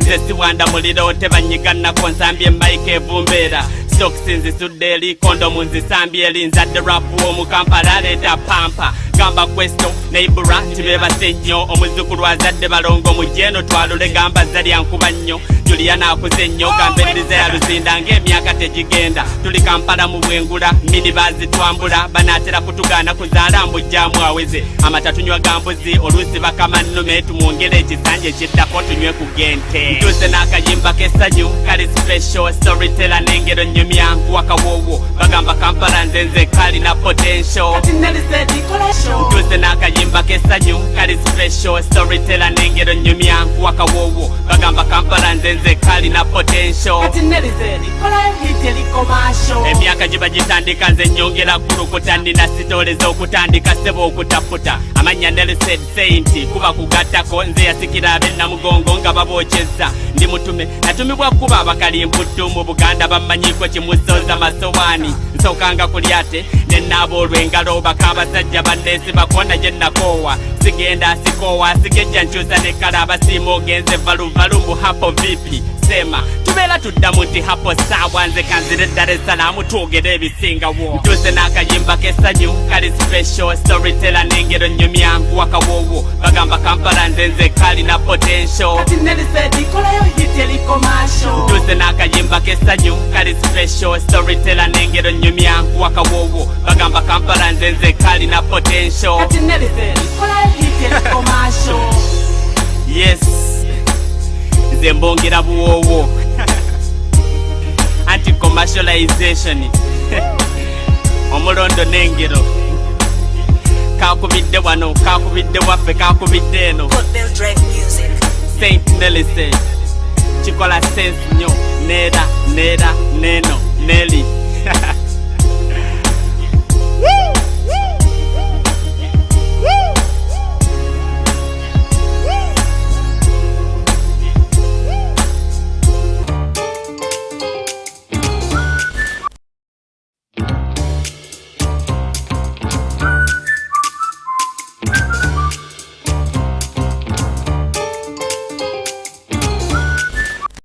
So I'm a rebel with the trouble, they all tremble when I babble. Make them wobble, make them rumble, give them trouble cause they gamble. But I'm a gamble, sakata fimbo, sakata flow. Now we go, tumble in the jumble, then we go. Wombo lombo, wibble, wabble, wabble. Mpola mpola, sebo.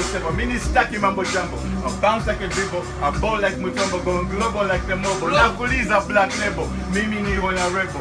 Where I'm from is called Kampala, it's Kawempe. Up to Calcutta to the whole wide world. Yes, sir. We'll be taking over the whole globe real soon. Where you from? Where you from? Oh, from Kingston to the Congo, Black Spear, we do it like the jungle, you know?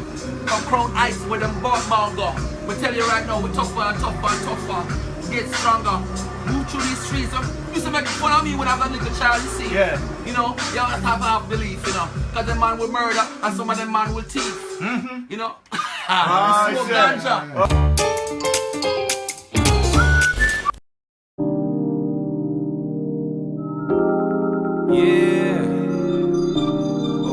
Elijah Tucker, Sylvester Ne Abrams. In my movies, my life got myself all day today. No bad mind, but positivity. Humbleness to myself. A smile to make myself look fresh. Think better, big, bigger and biggest. Sweet vibes well equalized. Only times when I'm rolling down. Kampala streets uptown, downtown.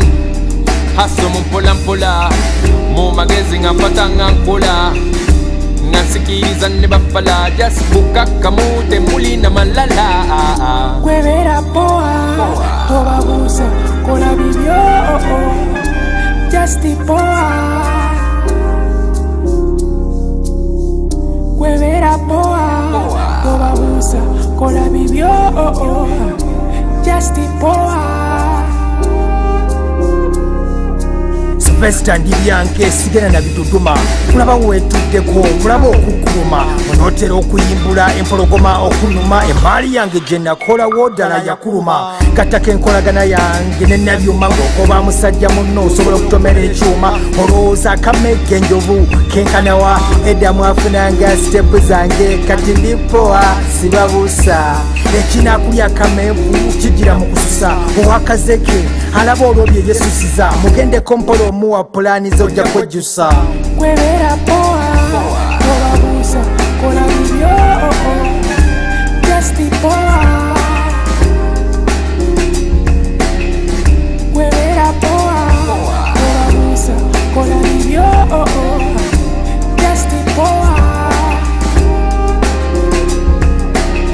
nekolera jange nekolera byange nekolera zange tonsumbuwa ndi byange ogamba nvuubika ate nga byendya byange ebyo biganye ojerega byange mbanga santama nga talina byakwambala bavuluga byetukola kubanga byabasukkako babyagala ne obusobozi bwo tebalina okuva bwe nazuula ekyo tebansuuza byange nsekera mu kikonde baagala nsuule balonde balooza buli omu awalula tinsawo ya lumonde simanyi gokka n'amagezi mu ssonde tutadde emyaka mingi mu kuyiga ebintu bye tukola blaza oba sista taata oba maama Kampala omupya n'omukadde olulu wayise owino Africa East Africa Uganda omurasta ne master omuyimbi oba omuzimbi just to mention a few naye fenna Kwebera poa, tobabusa kola bibyo.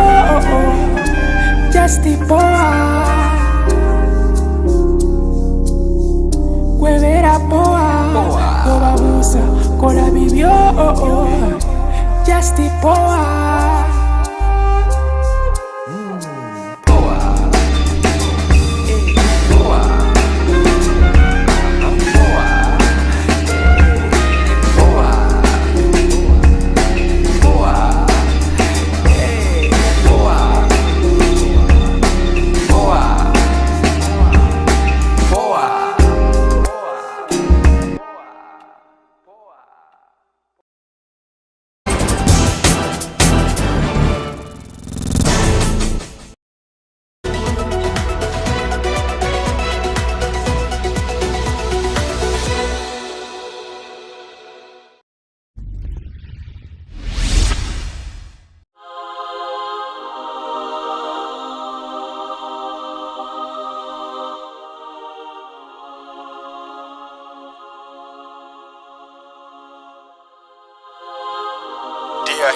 Yali asibye ebiswayiri nga line ziri straight yali avasiga graffiti ku ngalo kwaliko paint lwe nasooka okulaba hip hop gwali mwaka gwa 78 nali siraba nga muwala nga jjuza figure 8 ebbina lye lyali ddene eyo ye yali bait nasooka naŋŋamba nti no 2 times 8 yali ayagala mukubiremu 16 bars eziri tight naye mwana ebiseera ebyo nange nali nkyali fala rhyme gye nasooka okukuba n'agiziimuula nali nkyayavula Ibro n'amutwala Questo ye n'alyoka amufuula omukyala namusanga akisinga Sylvester ne Abrams ku DV8 babaluku navyo n'abataka balinga babaabe namwegomba z'okulaba lyrical G ku no end Lumix ye yamuleetanga entinda ku weekend yala like Milka be balinga ba girlfriend be nze ne mulekwa back in the day had no money to spend namuweereza kasoda nanga akimanye nti jendi ani yali amanyi tulibeera together in the end BFE yatandika okufuna platinum checks nandaga queen ba P-Tech never president yangamba mbulire stories aba ghetto residents Luga flow is my culture so I must represent yangambe gulu lyampe ekitole ky'okubeera intelligent nyinyonnyola abaana concepts babeere confident global yampa amaanyi g'okubeera eloquent tuwa tuzikubye locally ne internationally financially yeyanyimusa nanzija ku cement spiritual I'm trying to be the best man I can be lyrically the pen is mightier than the sword I can see and I promise to love you forever signed yours sincerely dear hip hop nze nkumisinga mu bakazi be nakabeera nabo ye gwasinga chechi kunyiga chechi kabya amaziga nze nkoyo okulaba nga bakumistreetinga oli mulungi smile eringa poetry kakwate mu kiwato ng'akwata ekitontome tutambule ppembi abateesika tubalumye tula waneno ku kisambi nkunyumize story memories mu mpewo nga boomerang zikomawo ng'omwagalwa wange ng'awunya akawoowo nga aron ebaawo twesikamu ne twejjawo first date ne hip hop twalya luwombo lwakaawo bwe nakola poeme yasooka yagamba wow ne mulaga eggulu nga telescope ya Galileo Luga flow ng'akyawooma nga sumbuse yakawo kino bakasangwawo kye balanga nkiribaawo bw'oba wakana gwe genda obuuze jjajjaawo najjako akawuwo ne mpandika fomula empya ku lubaawo GNL zamba lyrical architect w'ekimbeewo Sergeant eyayawula aba hip hop mu kipeepeewo buli ssaawa obwongo bubeera budduka ng'akaweewo naye mwana GNL zamba n'otulekawo mpulira kati oyimba ne mangeremu akola duo nowe wuwoddamu otukube sheziri annual baboon forwest obasomere manual hit city classic style eri fantastic zambo yagala kala ya white olinga wa traffic konzo mwana muzungu naye omutima gwaba nilotic we go together just like gin and tonic juzi namugambye engeri gyenjagala mu hip hop naye nagamba mulete mu buliri tukole manage twa kuba ndaba engeri gy'omu misingo oyinza n'okwewa obutwa dia hip hop nze nkumisinga mu bakazi be nakabeera nabo ye gwasinga chechi kunyiga chechi kabya amaziga nze nkoyo okulaba nga bakwabusinga oli mulungi smile eringa poetry kakwate mu kiwato ng'akwata ekitontome tutambule ffembi abateesika tubalumye tula wano ku kisambi gunyumize story dia hip hop nze nkumisinga mu bakazi be nakabeera nabo ye gwasinga chechi kunyiga chechi kabya amaziga nze nkoyo okulaba nga bakwabusinga oli mulungi smile eringa poetry kakwate mu kiwato ng'akwata ekitontome tutambule ffembi abateesika tubalumye tula wano ku kisambi nkunyumize story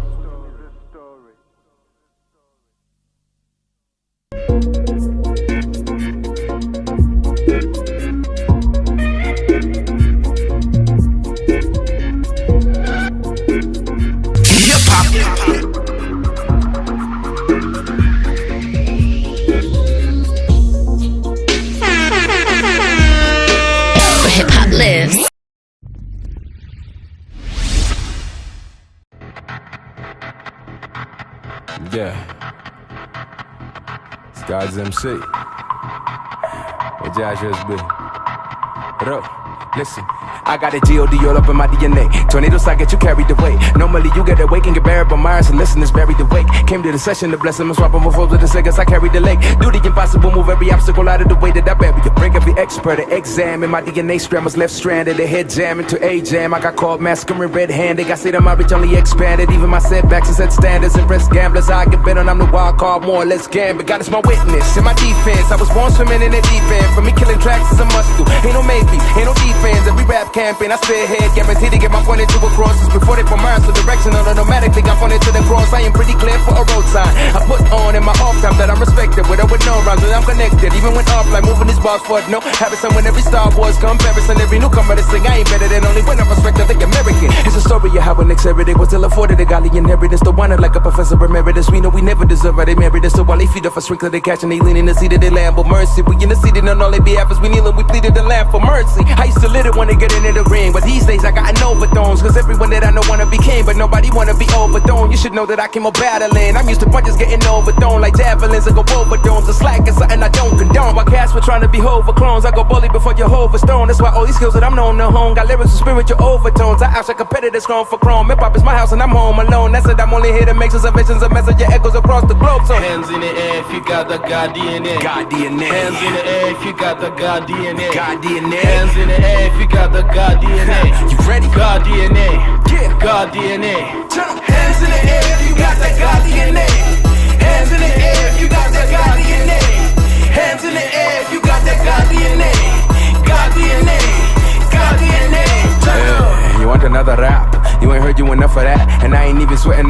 all that matters is Jesus is coming back. Will he find you faithful or distasteful? Will he need to be graceful cause you never got your breakthrough? Never humble yourself enough to let him break you. What let it take you? SB bringing these little ways so they can shake you. What's the matter who we bring the bass to? If the faith isn't what we give a bass to. If a trumpet's blaring and you wanna hear it, but it got me in it is not apparent that it's nothing but gimmicks, it's all apparent. And when we must account, we'll be so embarrassed. Man, that DNA can't be fake, bruh. It's probably love when they hate, bruh. It's nothing not authentic or made up. When it come to my genetic makeup, take the blood type, better be A&O. Cause when it come to Christ, that's the way it goes. From KLA to Mako, we turn up all the way. I'm on my feet, but put your hands in the air if you got the God DNA. God DNA. Hands in the air if you got the God DNA. God DNA. Hands in the air if you got the God DNA. God DNA. God DNA. Hands in the air if you got the God DNA. Hands in the air if you got the God DNA. Hands in the air if you got the God DNA. God DNA. God DNA. Hands in the air if you got the God DNA. Hands in the air if you got the God DNA. Hands in the air if you got the God DNA. God DNA. God DNA. Turn up.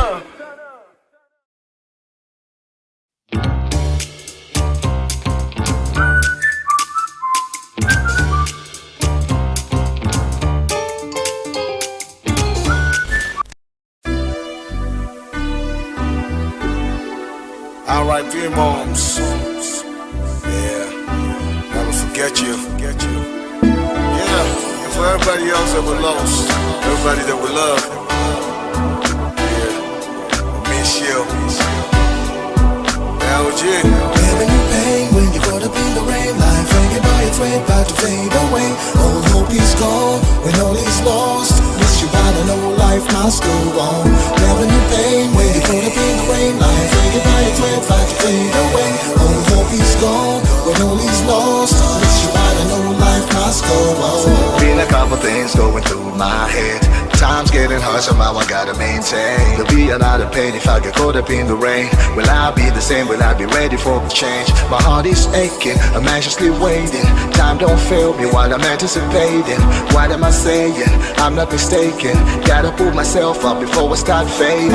See my whole life, check what I heard, what happened then. That dreadful night when you heard that accident. Doc said it wasn't no thing, you'd make it. It still broke my heart to see you stretched out in a hospital bed. Had to explain the pain that you felt as you lay there. Tears flowing down my eyes watching you smile. Many years later, can't get over my loss, cause I still can't believe that you're gone. Nah. Living your pain when you're caught up in the rain. Life hanging by a thread, about to fade away. All hope is gone when all is lost. Miss you, but I know life must go on. Living your pain when you're caught up in the rain. Life hanging by a thread, about to fade away. All hope is gone when all is lost. Miss you, but I know life must go on. Been a couple things going through my head. Time's getting hard, somehow I gotta maintain. There'll be another pain if I get caught up in the rain. Will I be the same? Will I be ready for the change? My heart is aching, I'm anxiously waiting. Time don't fail me while I'm anticipating. What am I saying? I'm not mistaken. Gotta pull myself up before I start fading. Listen, all alone in this cold, cold world. I'm on my own in a zone where there's nowhere to turn. What can I do? Should I lose it? Hard when I'm missing you. It's heavy on my mind, yo, this feeling so pitiful. True, it hurts bad when I love when it's gone. When it pours, you can't do much but weather the storm. Miss you a lot, never stop singing this song till the day when I see you again. So long. Living in pain when you're caught up in the rain. Life hanging by a thread, about to fade away. All hope is gone when all is lost. Miss you, but I know life must go on. Living in pain when you're caught up in the rain. Life hanging by a thread, about to fade away. All hope is gone when all is lost. Miss you, but I know life must go on. Yeah, the song is dedicated to the memory of my late mother Barbara. R.I.P. Mom. And to all the loved ones I lost in my life, both my grandmothers, my grandfathers, Auntie Florence, rest in peace. my homie Rose. So hard to sing this song, Never forget you. but I love and miss you so long. Living in pain when you're caught up in the rain. Life hanging by a thread, about to fade away. All hope is gone when all is lost. Miss you, but I know life must go on. Living in pain when you're caught up in the rain. Life hanging by a thread, about to fade away. All hope is gone when all is lost. Miss you, but I know life must go on. Living in pain when you're caught up in the rain. Life hanging by a thread, about to fade away. All hope is gone when all is lost. Miss you, but I know life must go on. Living in pain when you're caught up in the rain. Life hanging by a thread, about to fade away. All hope is gone go on.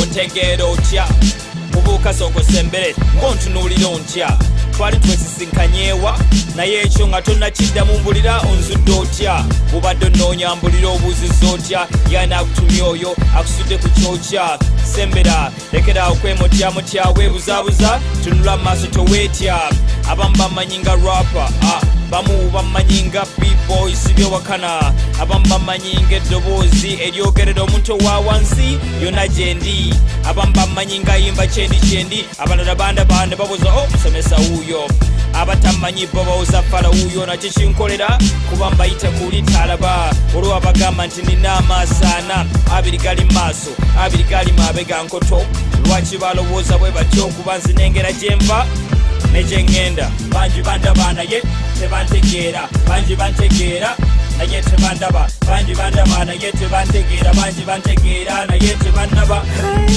banji bandaba naye tebantegeera banji bantegeera naye tebandaba banji bandaba naye tebantegeera banji bantegeera naye tebandaba abafere bantya bwe bandaba bo tebaddamu kucacantya bakirako bingubiridde mu kyenkya anti ndi mubufu obukodyo nina nkuyanja bategera waggulu nempita wansi ne banteeka ku kkono nempita ku ddyo mbaleka basembye kya bulijjo obukodyo bwe gaba mazzi ewange yewali ensulo ewange gyensulo olumu onoonya n'ombula olumu nsula nkola olumu nsiba ntabalira ekumpi n'ewala sinti mbewala mirimu gyenkola gyanfula nantalabika ninga mazzi gansuwa banji bandaba naye tebantegeera banji bantegeera naye tebandaba banji bandaba naye tebantegeera banji bantegeera naye tebandaba banji bandaba naye tebantegeera banji bantegeera naye tebandaba banji bandaba naye tebantegeera banji bantegeera naye tebandaba amagezi ganeesera abateesi baneesiga ate abagezigezi bo batandika okuneesiga kuba bakungula ebiva mu nsigo z'ensiga ate ab'omululu go baswama bakeraga ensega mujja kunzisa enseko kubandaba nze musumba olumu gotayawula mu ndiga nkulengera nga tondaba era nga sinnaba kulabika nsirika nga gwolokopya tonnalabuka nsiterebuka ate era sitakibe nga sinakikenenya ndusu nze ndi ku manduso n'olwekyo kakkana nkujje ekifu ku maaso bagamba nteekuba omunaku tekya eyange yakya naye abalala n'engikeesa era bwe njagala nebakootulo n'obudde n'enkeesa awakana kikyoteesa banji bandaba naye tebantegeera banji bantegeera naye tebandaba banji bandaba naye tebantegeera banji bantegeera naye tebandaba banji bandaba naye tebantegeera banji bantegeera naye tebandaba banji bandaba naye tebantegeera banji bantegeera naye tebandaba Abrams Techa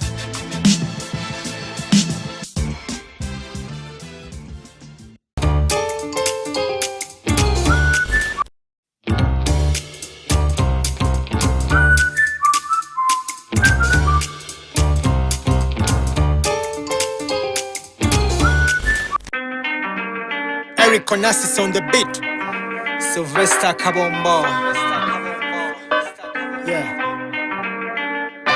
Amalala gakuba ekigwo. Amalala gakuba ekigwo. Ennume y'ekigwo. Yeah. Volume nyongere. Oba owamala. Yeah. Awamala. Volume nyongere muko. Oba owamala. Nedda yongera mu. Volume nyongere. Oba owamala. Yeah. awamala volume nyongeremuko oba owamala nedda yongeramu tula kalira ulize mboozi bulamu towalira byenkubulira passport nga kyali wange walakira ebyo byolepuka bijja kulakira kotandisa akaboozi kwaba basibekira okoze kinene nnyo enzijja okuzibikira ojja kunakuwala kubalaba ku matikira babadde basibekira kati nga bakulembera n'akazindaalo nga batuyimbira vava ku malala temuli bibala bonagavirako ku ngalo emikwano gibalabala bulamu si butereevu busala ebigooli noyo noli ebizibu bitusimbira line ng'akasooli ozala ebika by'emmere bikulisa embooli nga weekwesa ebyo azala wange obalabira mu kamooli otya okusongamu uyo kapooli gwe twayogerako wamachati ait sente oli munyongere oba owamala volume nyongeremuko oba owamala nedda yongeramu volume nyongere oba owamala volume nyongeremuko oba owamala nedda yongeramu bwagula enzirusi atagula yazza musango lwakyo giwalabanya ngago bwengo bagamba owebbango futumutegera ku mulyango kirizagana katugomukire totumenyera omwango mpulire moroka tonna gikuta olinda yesu bwanaalidde okugimanyira lekaleka bano batuuke nga banyirira lwakyo bakuba ebizi oyagala batomera aga malala gasana kuluyira Sylvester ku ngoma rhymes gankwira I get the job done call me whatever you want to I hope to make you a person they look up to not to divide society into two imputu there's nowhere you are going to mutuntu bulirira ne belubaluba tu bulamu bwe mutomatu kankusibirire tu ensi gyozanyise kugayanga mmeketu weketu muganda witu wetereze mwatu volume nyongere oba owamala volume nyongeremuko oba owamala nedda yongeramu volume nyongere oba owamala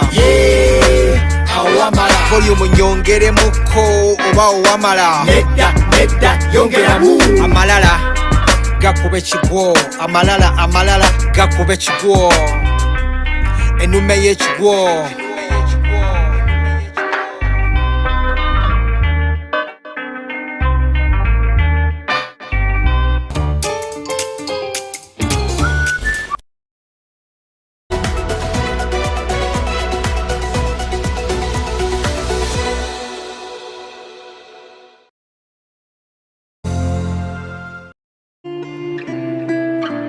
People at the moment are struggling to understand the older generation because times have changed. Technology has come in. They've moved on. Yes. We're the ones sitting back and wondering, what is my child on to? TikTok has surpassed WhatsApp. The other one I call, I never call it Facebook, it's Bookface. Why are you on Bookface? Dad, it's Facebook. Yes.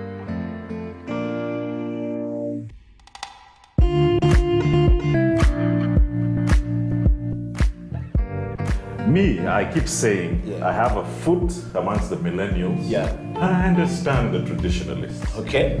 There's a song in the 60s, by the way, and in the 90s, 70s, where they're like, parents don't understand. Yes. Remember Prince? Yes. Prince.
been in Uganda for very many years, and I believe Uganda is the place anybody should aspire to live in. We have good weather, we have abundance of food, we have abundance of employment as long as you look out for the right things.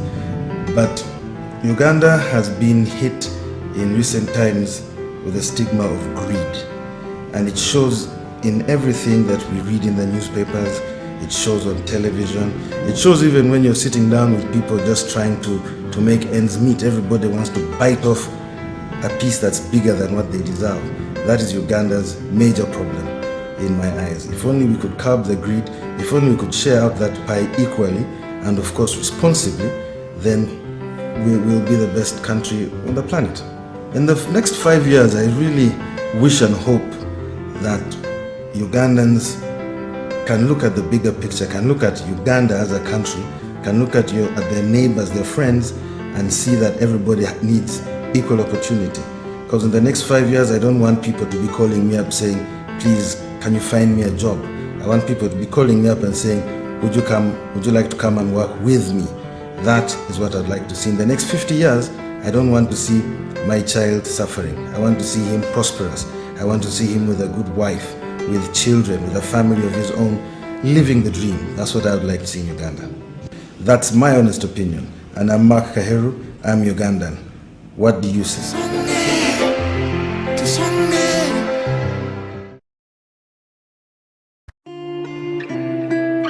Young people at the moment are struggling to understand the older generation because times have changed. Technology has come in. They've moved on. Yes. We're the ones sitting back and wondering, what is my child on to? TikTok has surpassed WhatsApp. The other one I call, I never call it Facebook, it's Bookface. Why are you on Bookface? Dad, it's Facebook. Yes.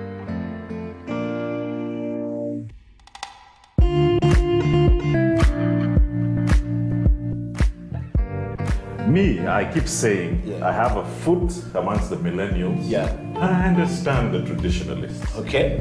There's a song in the 60s, by the way, and in the 90s, 70s, where they're like, parents don't understand. Yes. Remember Prince? Yes. Prince.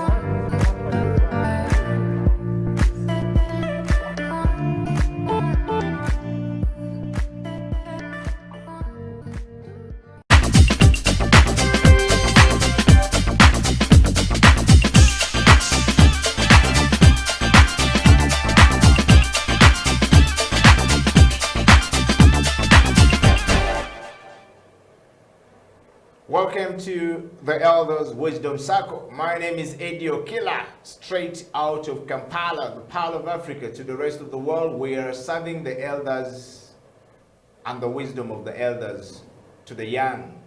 How are you all doing? All the followers and everyone who loves to chill and rock and roll with the elders. Welcome to the show. You will probably find this show very boring if you do not want to hear from the elders. If you're one of those people who say, they get into my nuts, they run me crazy, you don't know. Do not actually know what you're missing.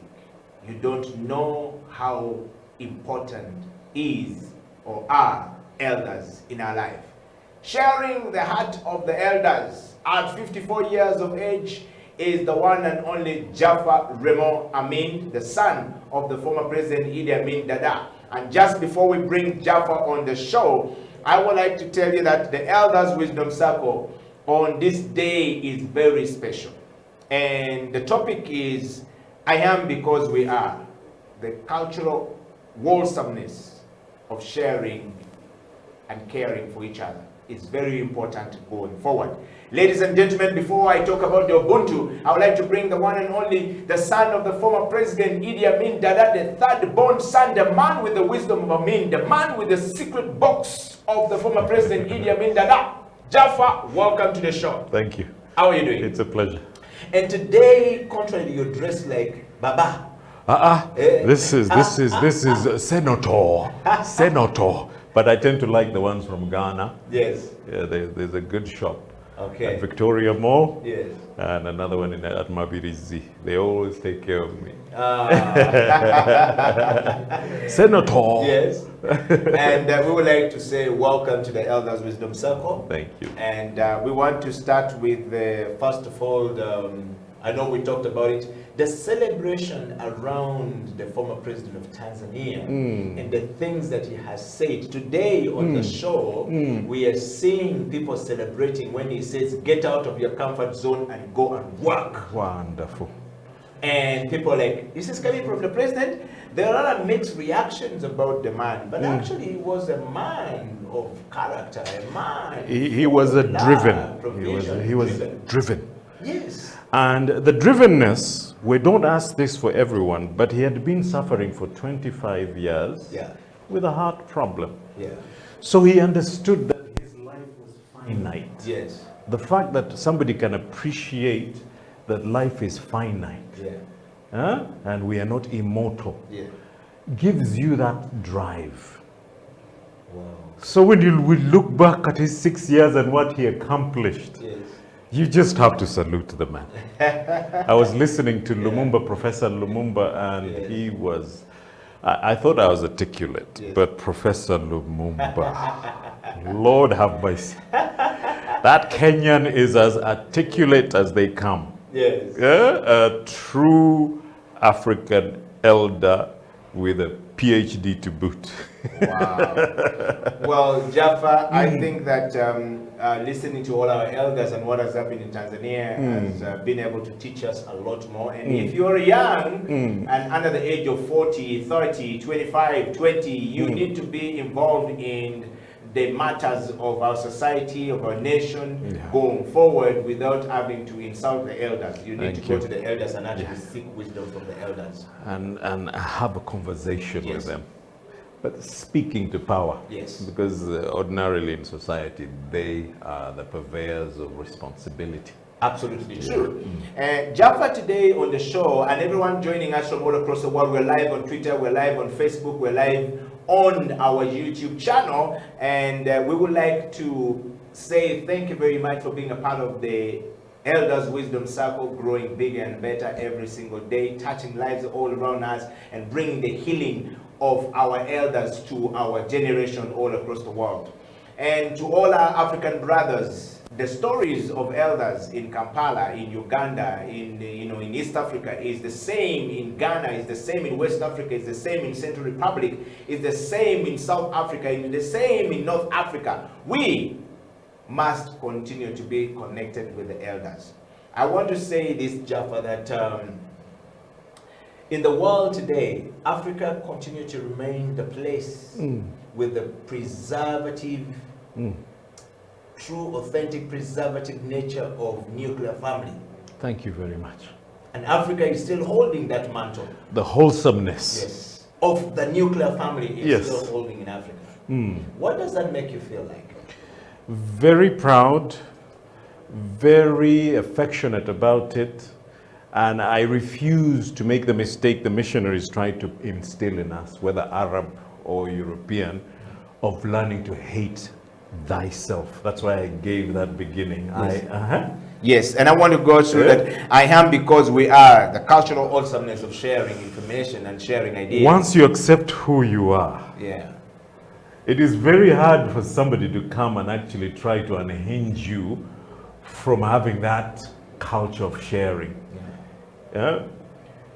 You can have that drive to succeed, but it should never become the selfishness that we call the religiousness of narcissism. Wow. You know? Yes. Which is overwhelming us people at political level, at family level.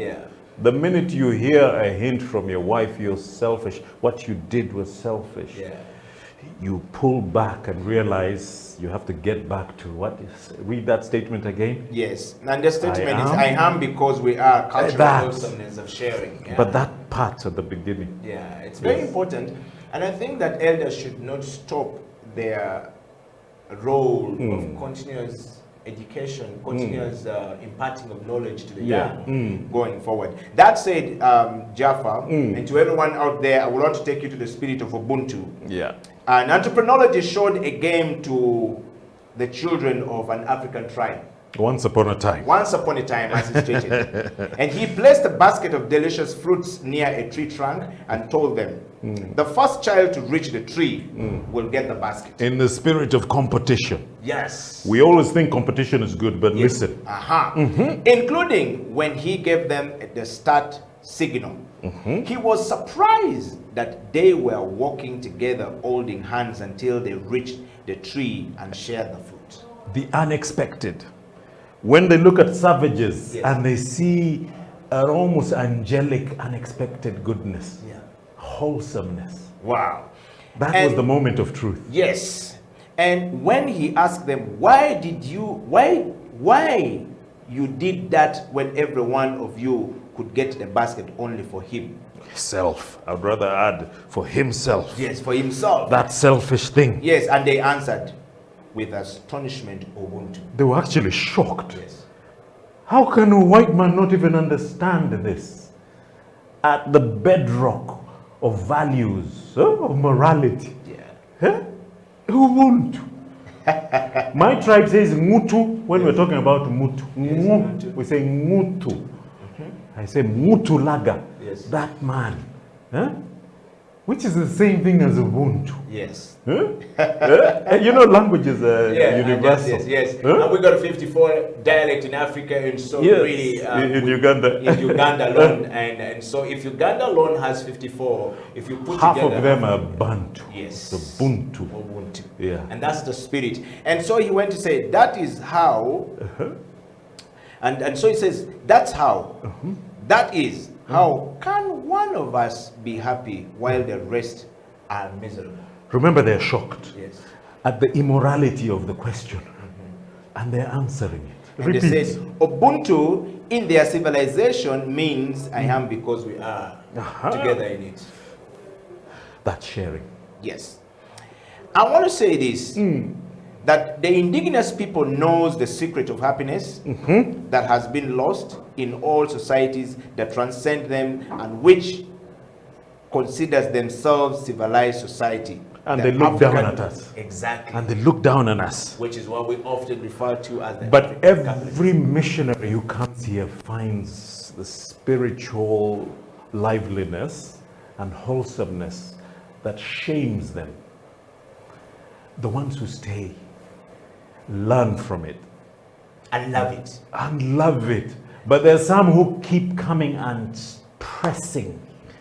And they keep fighting about having a better education. But not learning from this story. Wow. I've had a similar situation. The first series we did with you, I kept telling you about this business of going to the village boastfully with your 50,000 worth of salt. I call it poisonous salt, poisonous sugar, poisonous processed oil, and feeling great at providing. Lo and behold, when you're returning at the weekends, at the week's end, they give you produce worth 500,000. When you get home and you're really offloading the produce, that Ubuntu, the sense of sharing, the appreciation for that salt, for that sugar, for that processed oil, the rewards are astronomical. And the multiplier effect is Ubuntu at its finest. And that's what actually pressed me to learn about ourselves, because I realized, my God, shame on you. What is your 50 when they can give you 500,000 in a week? Something that will last you probably for 1 month. Yes. Not going to Safeway, not going to ShopRite, not going to Game Store, not going to Carrefour, you know?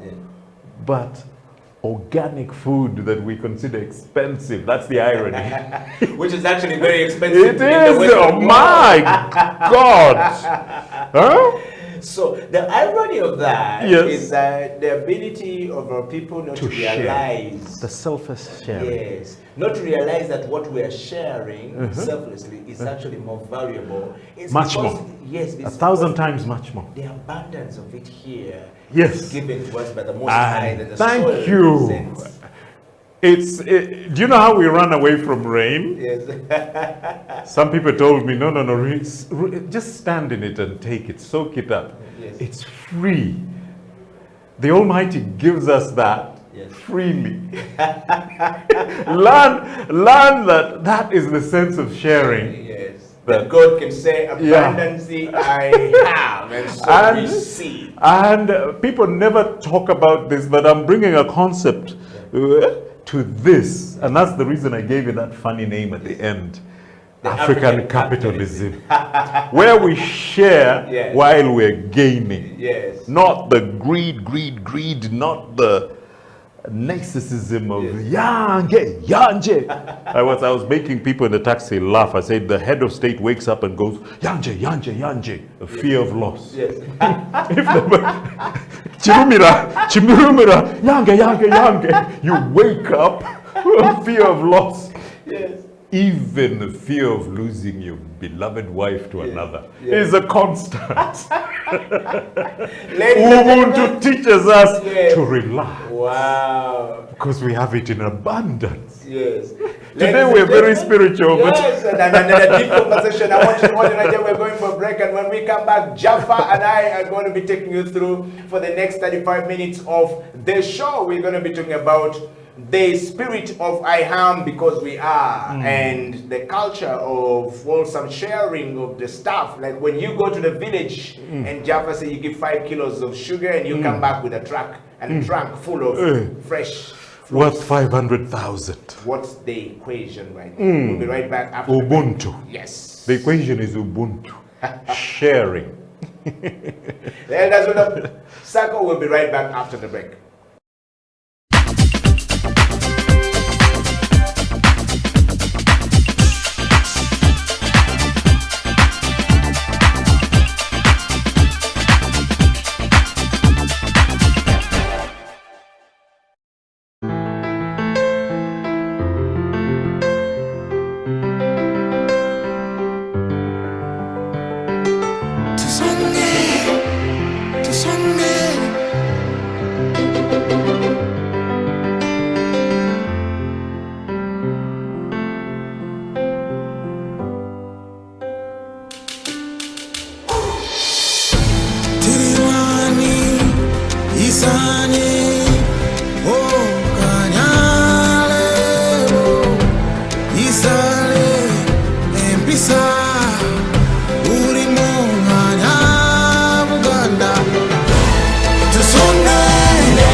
I've been in Uganda for very many years, and I believe Uganda is the place anybody should aspire to live in. We have good weather, we have abundance of food, we have abundance of employment as long as you look out for the right things.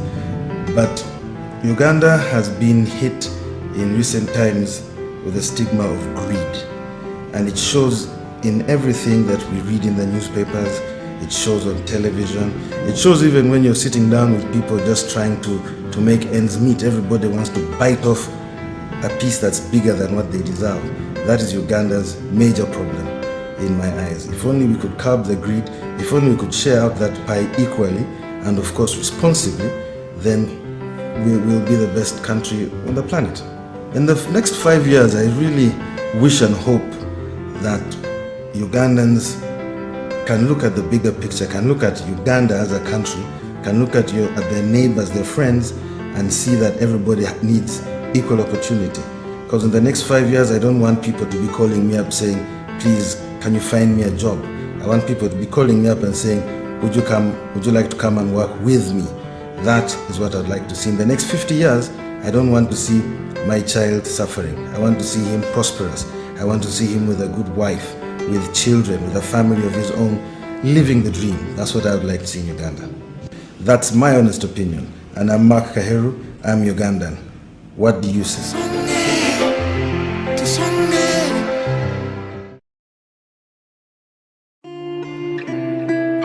Young people at the moment are struggling to understand the older generation because times have changed. Technology has come in. They've moved on. Yes. We're the ones sitting back and wondering, what is my child on to? TikTok has surpassed WhatsApp. The other one I call, I never call it Facebook, it's Bookface. Why are you on Bookface? Dad, it's Facebook. Yes.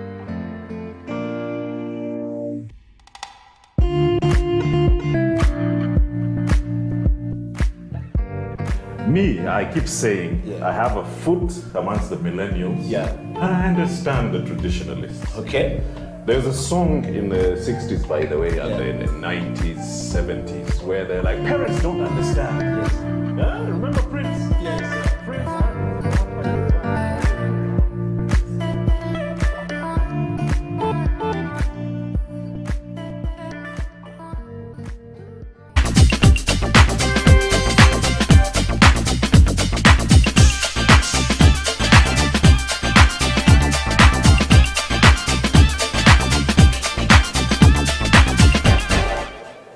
Welcome back from the break. This is the Elders Wisdom Circle. In the studio is myself, Eddie Okila, and Jaffa Remo Amin, the third born son of Idi Amin Dada. We believe that this man has the wisdom of Amin. We also believe that Amin deposited some of his secrets, deep-seated secrets, on his third born son. Just like Jacob did it to Joseph at some point, and Joseph was the heir to the throne. Could this be the case in Amin's house? Jaffa, welcome back to the show. Thank you for that one. So we have to keep trying to break down the mystery behind Amin and you and the family of Amin with our 60 children. We don't know which one, but we seem to be guessing that it could be the can I give something to that point? Yes, yes. I got pretty angry about our properties not coming back to us. Yes. And I was really becoming forceful and wanting to live the high life back in Kololo, you know? Yes. But he told me, De Malta Dunya, these are worldly things. He'd say, this are worldly things. Yes. Do you know how that shames you back into your shell? You're going full throttle to become very demanding. You know, I call it the Biaffe syndrome. Yes. Demanding. But he was reminding me, these are worldly things. Wow. He's the type of person who, when the people had decided that the Cadillac, the expensive cars, they were all packed at Nakasongola. They were loading them onto a Hercules to take them to Libya. He finds out, he said, no. Take those cars out of there. Where are you taking them?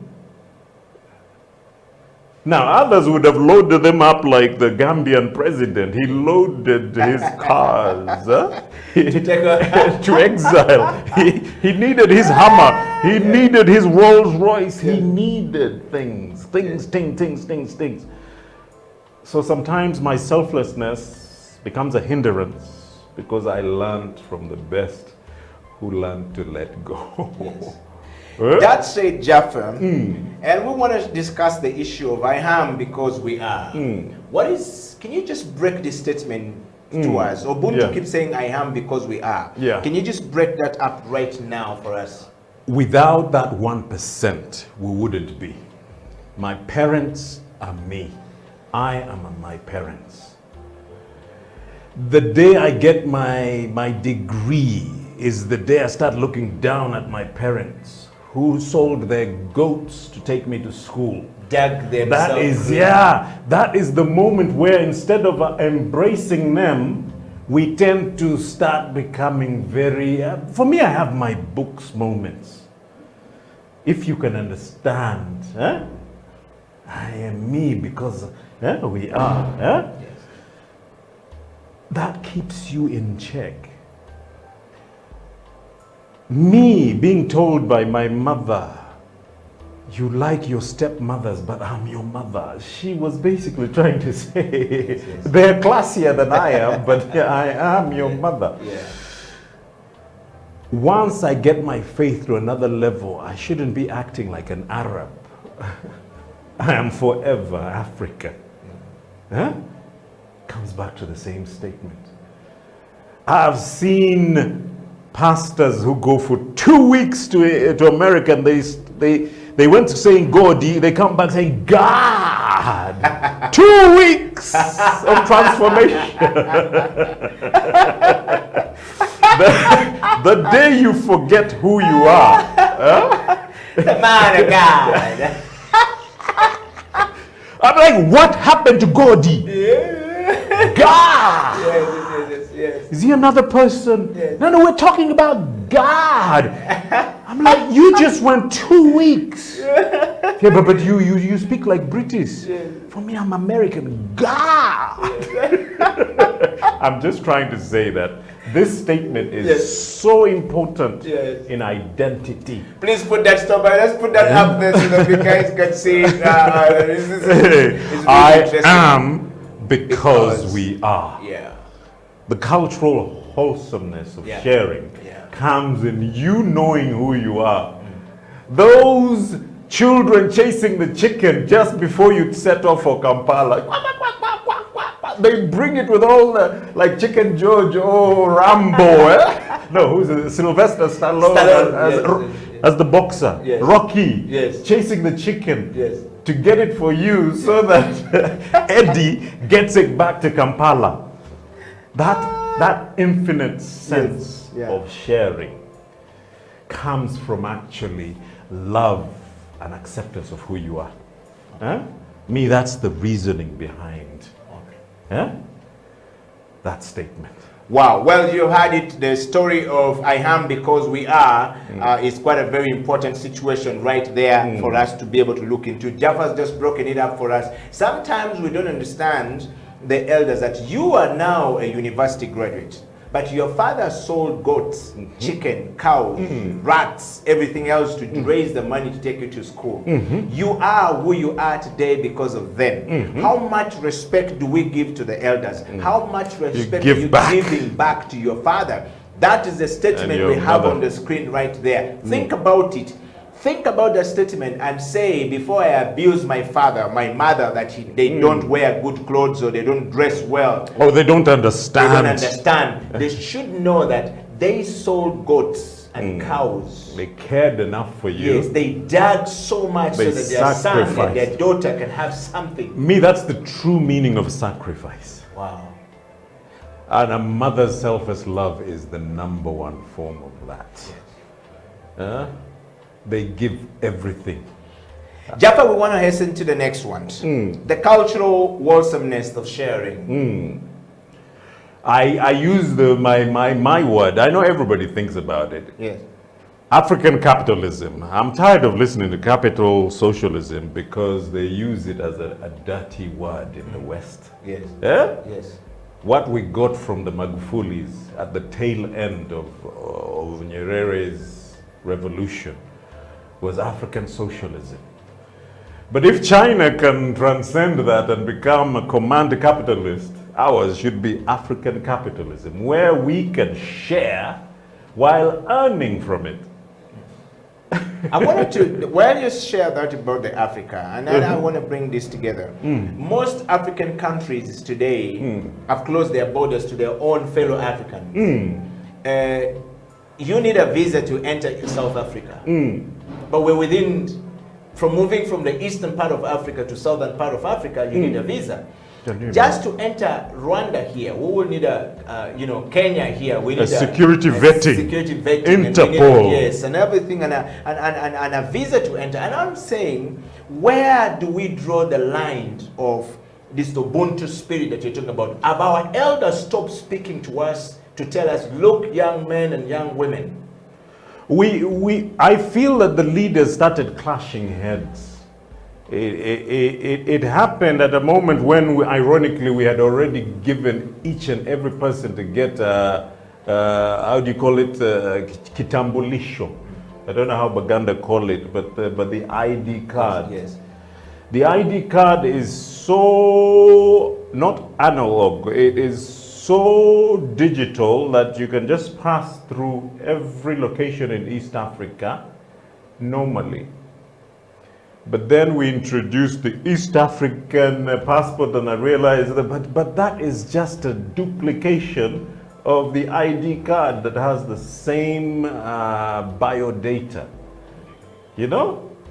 And we should be able to just use our ID card to cross over.